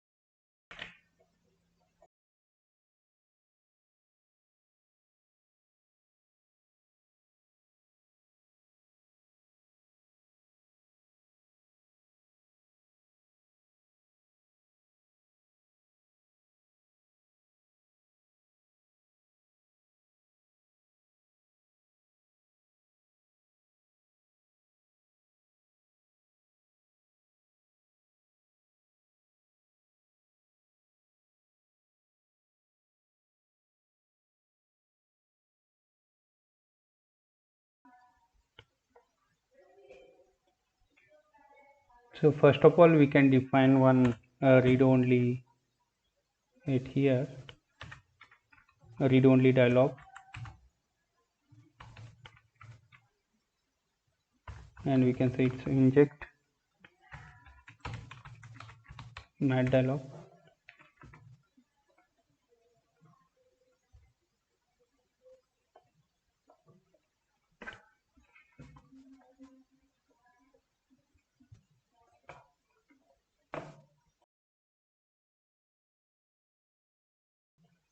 Now here we can open the, we can use this, we can define one constant like dialog ref, and here we can call this dot dialog dot, we can open the dialog and the component which we want to open, like that is our customer form component, and here we can mention the data and what data we are going to set to it, like that is the cust which we have passed passed it here, that cust we are going to set it here, and that's it. It should open the dialog box now. Fine. Let us check how it goes. Seems good, it is opening the dialog box as expected. Now let us do one thing. We can, once we close the dialog box, we need to add some functionality, like what all things we are going to use inside that. First of all we can define what all things we are going to add into that.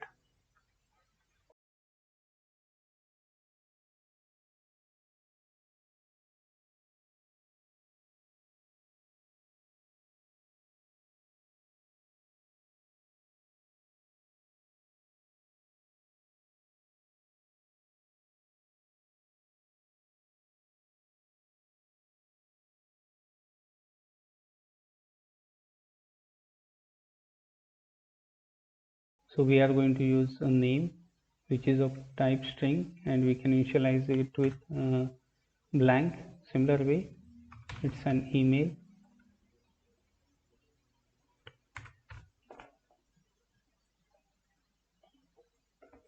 We can copy, and this is for email, and this is for address, and we can save it. Now here what we can do, once we close this dialog box, like this is our dialog ref. So these many attributes we are going to show on our material dialog as a part of content. Now here what we can do, after closed we can call,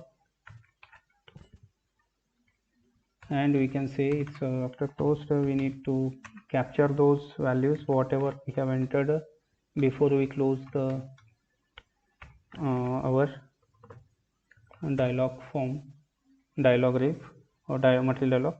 We can check like if result is not equal to undefined. In that case we are going to use this dot user dot this dot customer dot id is equal to result dot id. So this is for id. Similar way we can add for name.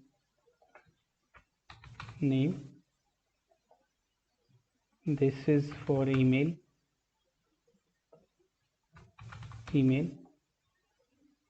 and this is the address. Copy and save. Seems good.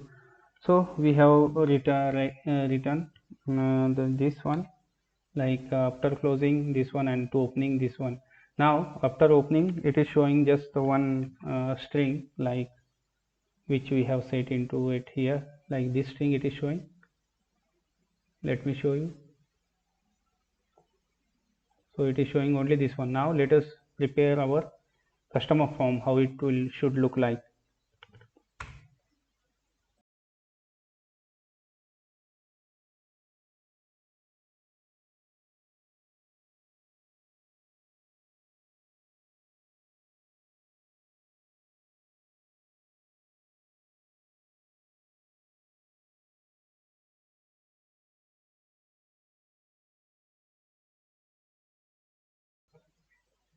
So we can add some container view. We can define some width, let's say 350 pixel.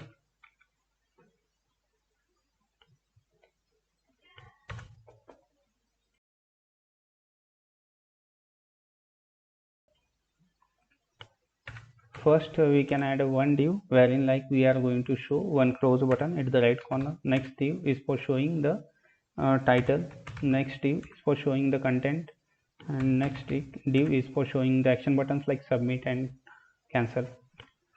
These all things we are going to show on the our dialog form. Now what we can do, here we need to import what all things we are going to use, like it's a mat dialog module, next mat dialog title, mat dialog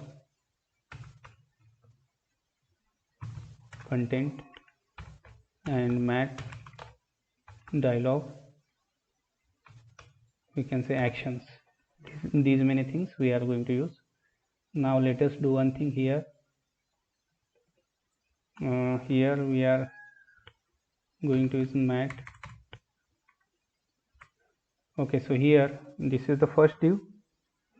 Now for the first div we are going to use some button,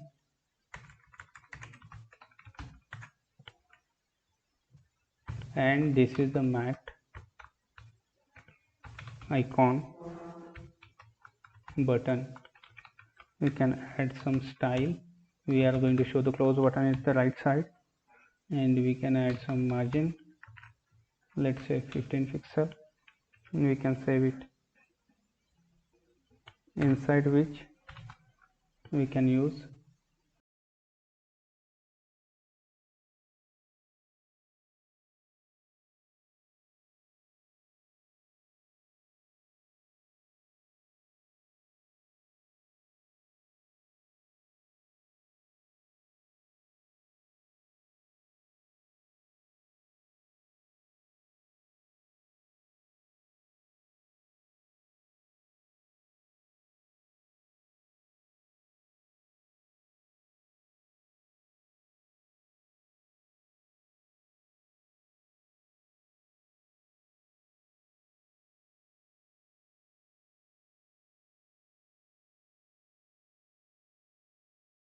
So what we have done, this mat button we are going to use. So mat icon module we have imported, and mat button module. Now let us do check. Now it is showing the close button. Fine. Now let us check for mat dialog. First we are going to show title. Next we are going to show like mat dialog content, and finally we are going to show mat dialog actions. We are going to display submit and cancel button. Now here we are going to show some mat form field. As a title we are going to show some h3 title,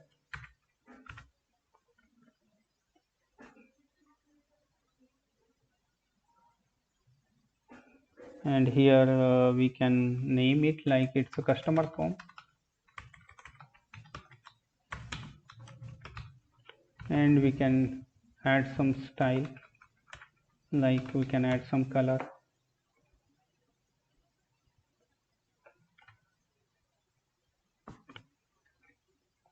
So let us check how it looks. Customer form seems good. Next thing, we can add the content at here. Like for content we can add mat form, so it should be mat form field.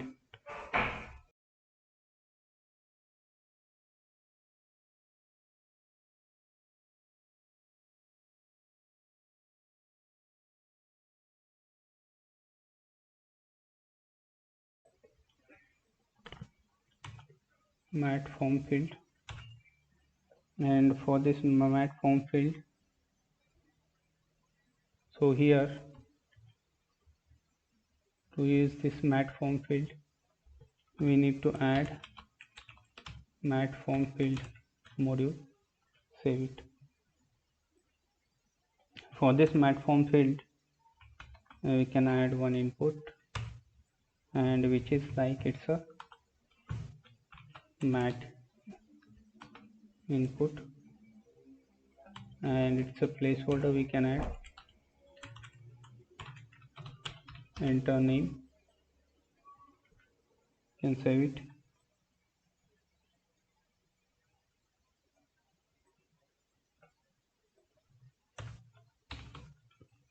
Here next we can add mat icon, and mat icon like it's here we can say font icon, it's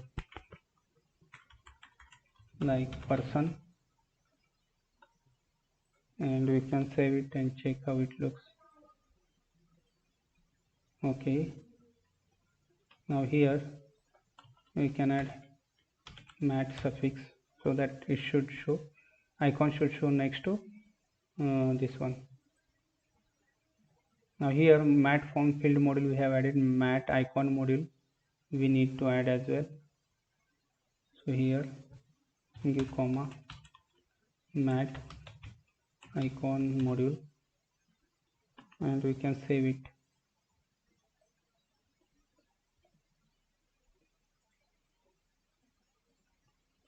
What next, this is the mat form field, mat input module, again we need to add.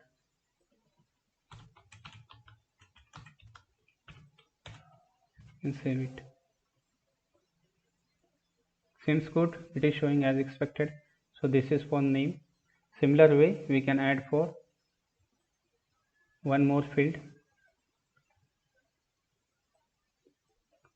we can copy it, we can add one line break. Next we can add it for email.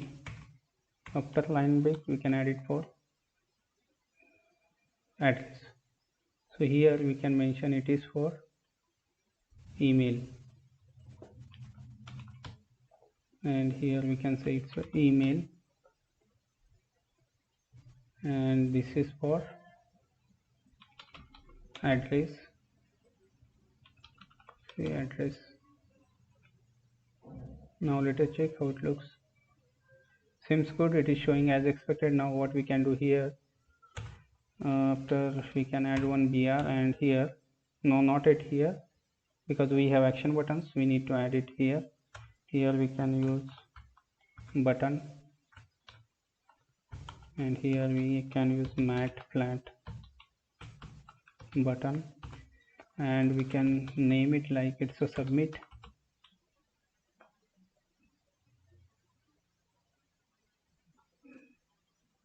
Similar way we can use one more button, this is for cancel, and here for cancel we can add color as a one, and we can save it.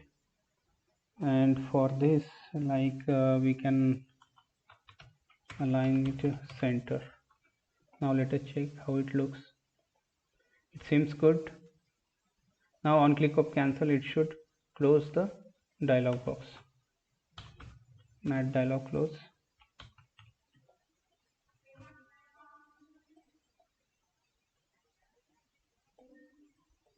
Seems good, it is closing. Now let us do one thing. So once we click on this one and enter something at here, that should get submitted. Now here we can add something like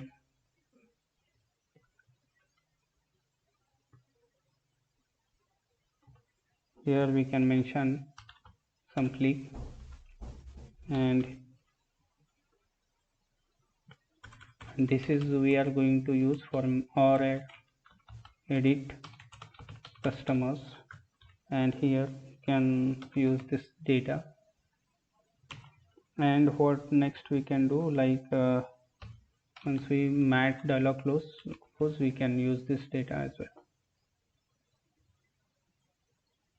Now here we need to mention this function for this one into our form.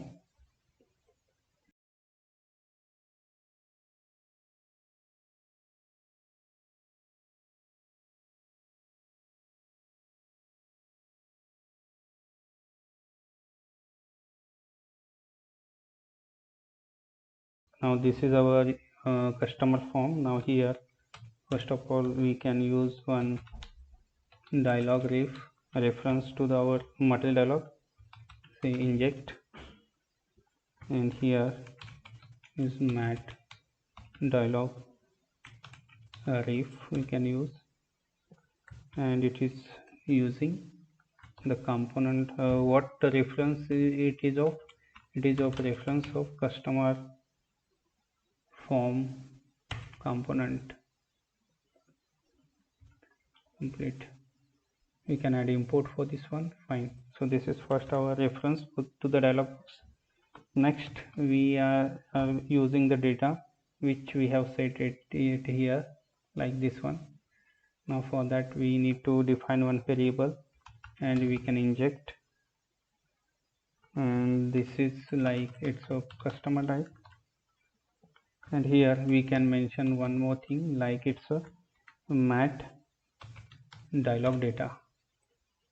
Here we can add the import for this one. Fine, can save it.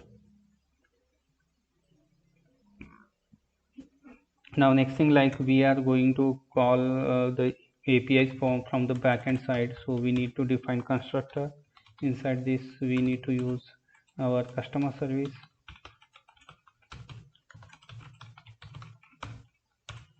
and we can complete the constructor. Next thing, we can add our this add or edit customer, which will get called on click of submit button.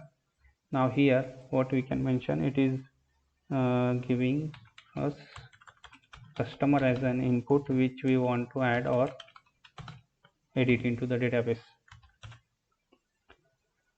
Now here we can check if customer.id is not equal to 0. In that case, what we are going to do, like we are going to call this customer service, and this is the method. Like now we have not written any create or update method that we can implement on the service side. Now before we do that, we need to add some change detection as well.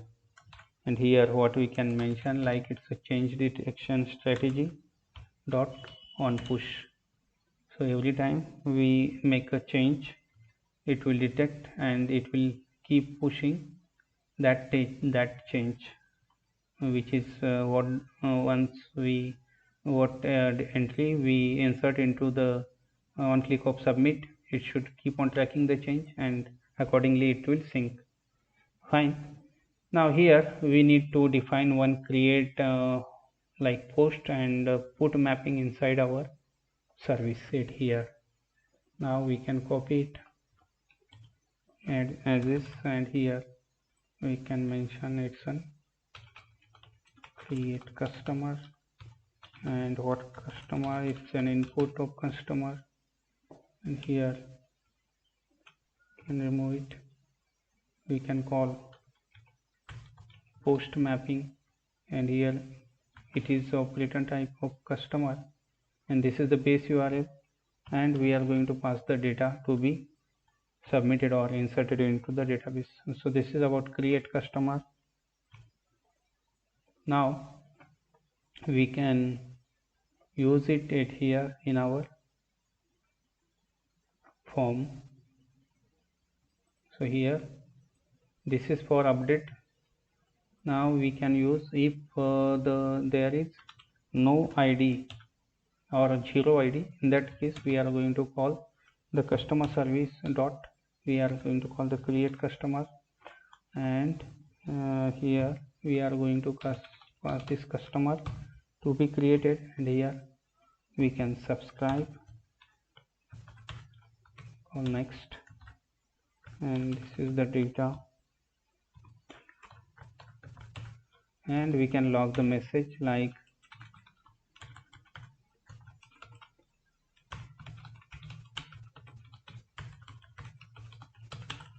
customer created successfully. And this is for in case of error we can log the error as well, like it's an error.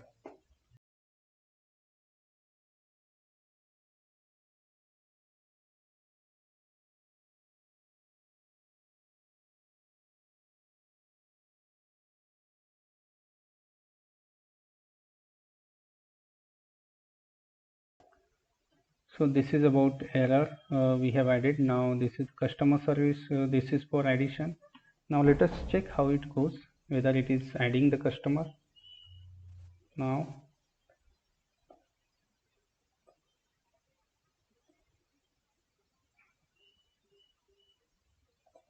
okay, so now here one more thing we can use, like it's a window dot location dot reload we can call, so that we do not need to refresh our page once we add the data. Now let us check how it looks. We need to save it first. Now let us check our add functionality. We can enter one name, like it's a James at the rate gmail.com, and address we can add, like what address, like let's say 07 sector 44, and it's a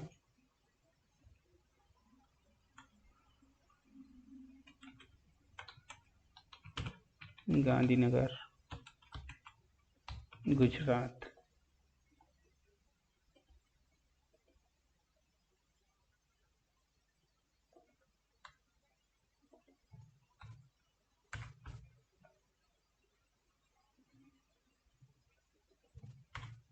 Okay, so we can submit and let us check how it looks. Now it is not adding, rather it is not mapping with name, email and address. Okay, fine. Why it is not mapping? Because we can go back at our customer form. Here we have not added ng model for anything, so let us do that. And here we can mention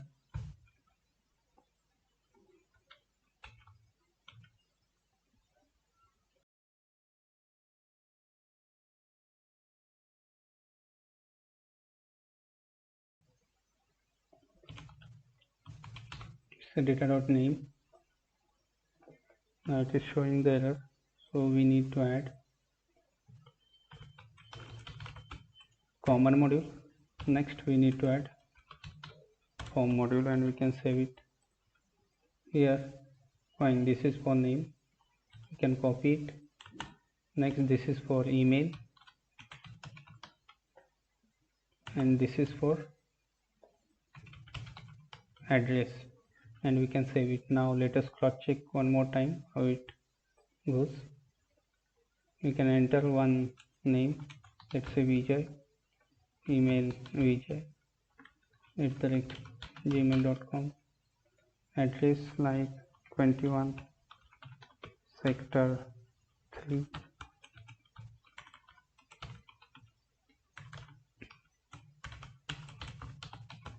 the other Mumbai. Now you can see the entry is added successfully, which is as expected. Now our addition and submission is working fine, so let us check on the edit and delete functionality. So to achieve the edit and delete functionality, first we need to add action buttons, and that we need to add it here. Like this is we can copy. First of all, to show the action buttons here inside our home, these are the column names we need to add, like it's a edit column and one more for delete action button.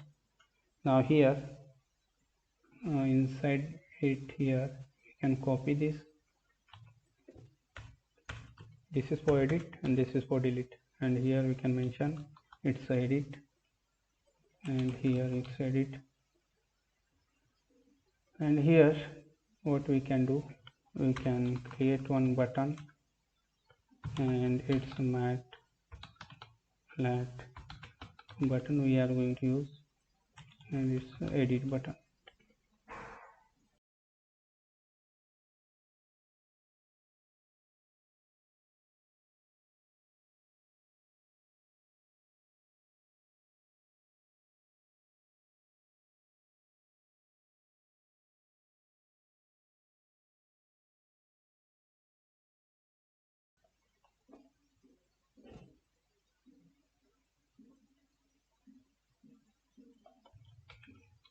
We can add some style,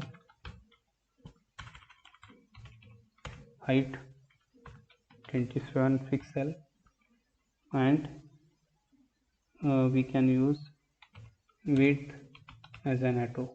You can save it. So this is for edit button. Now we need to add button module. Let us check if we have added button module. Okay,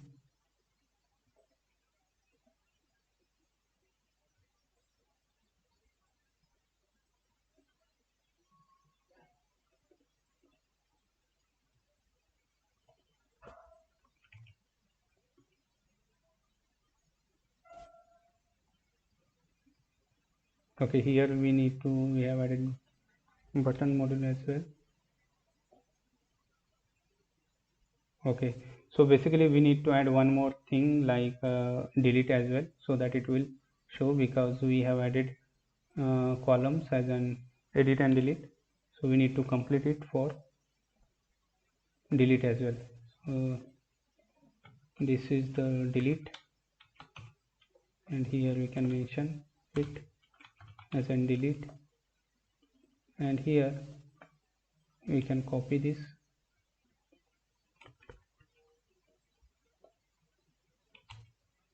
Here we can mention it as an delete, and for delete we can add color as a one. That's it. You can see it is showing as expected. Fine, seems good. Now next thing what we can do, like on click of edit, it should open the raw data into the dialog form, material dialog. Now here is our edit button. We can say add, click, and on click it should open.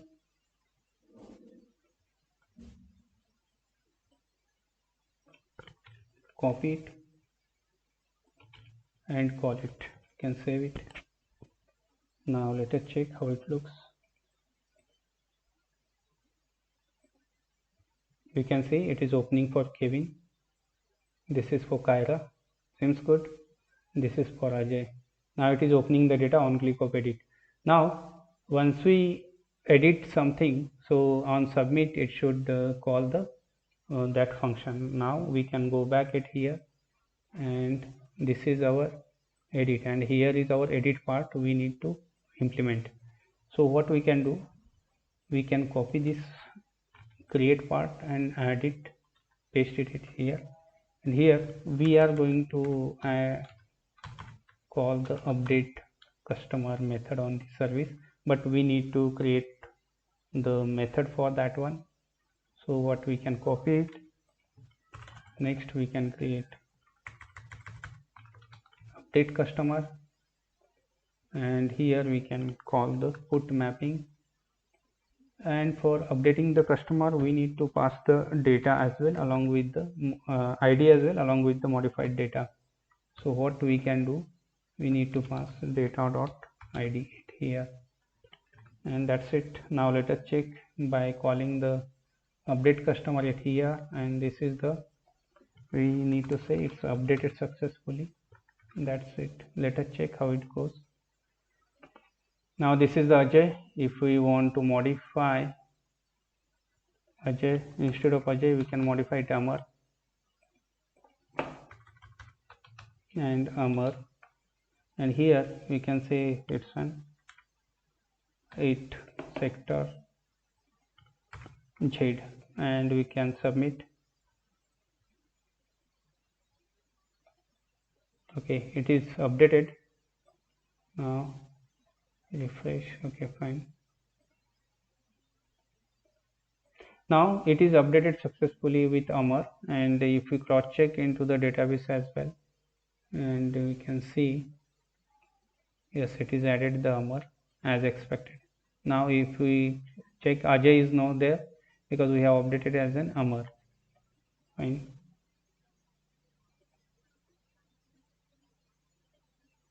Fine. Now it is showing the Amar. Now our edit is working. Now final thing, like we can check for our delete. So once we call the delete, it should delete the record. So that part we can implement. For that we can go at here, and here this is the delete button. We can, this is, and here is the delete customer we can call, and here we can pass the customer. We can save it, or we can pass the customer.id. That's it, and we can call the delete functionality at here.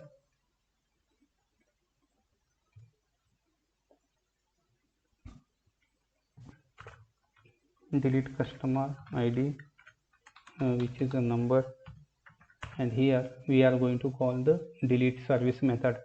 For that first we need to write the delete method in service, and we can name it like delete customer, and this is the delete customer. This should be the ID which we are going to delete, which is a number, and here passing the ID is enough, no data is needed to be passed, and that's it.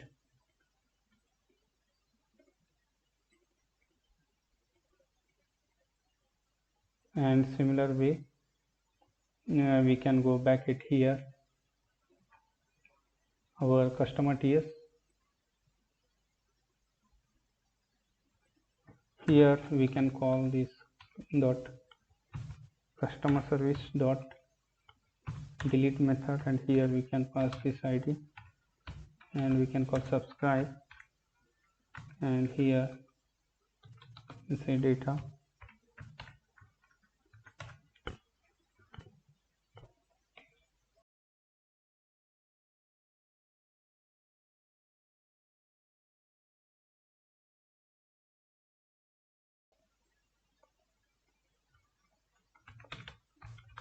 You can say this dot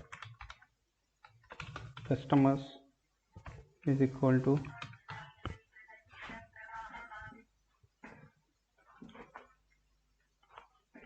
this dot customers dot we can call this dot customers, and we can filter on that one. This is the atom, where we can say atom dot name, sorry, atom dot ID is not equal to ID. That means we have deleted this password ID from this customer. Now next thing, like we can say window dot location dot reload, so that we do not need to refresh it. One more thing we need to do, we need to show the confirmation box, like we can define one constant is confirmed, like so window dot confirm, and we can say are you sure you want to delete,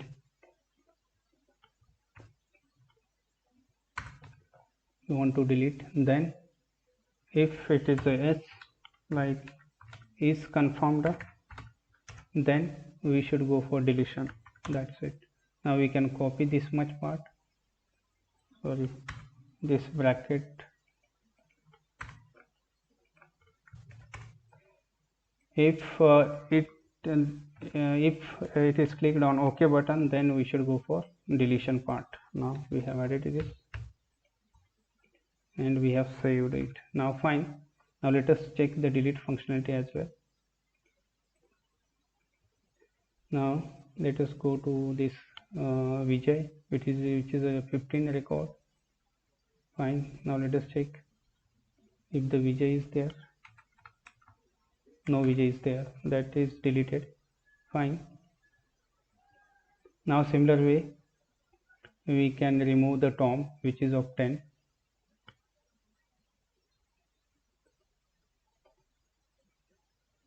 We can see Tom is removed from the database as expected. Seems good. That means our deletion is working fine as expected. Like with this, we are done with our all the options which we have discussed before we started this video. We have done with our CRUD implementation, as well as searching, sorting, pagination part on the table data, and we have used our addition and addition using Mat dialog form. I would request you to please watch, please like and subscribe this video, and I hope that you must have enjoyed this video. Thank you so much for watching this. Please do not forget to subscribe this video, and I will expect the support from your side. Please do subscribe so that I will come up with more knowledgeable videos next. Thank you so much for watching this.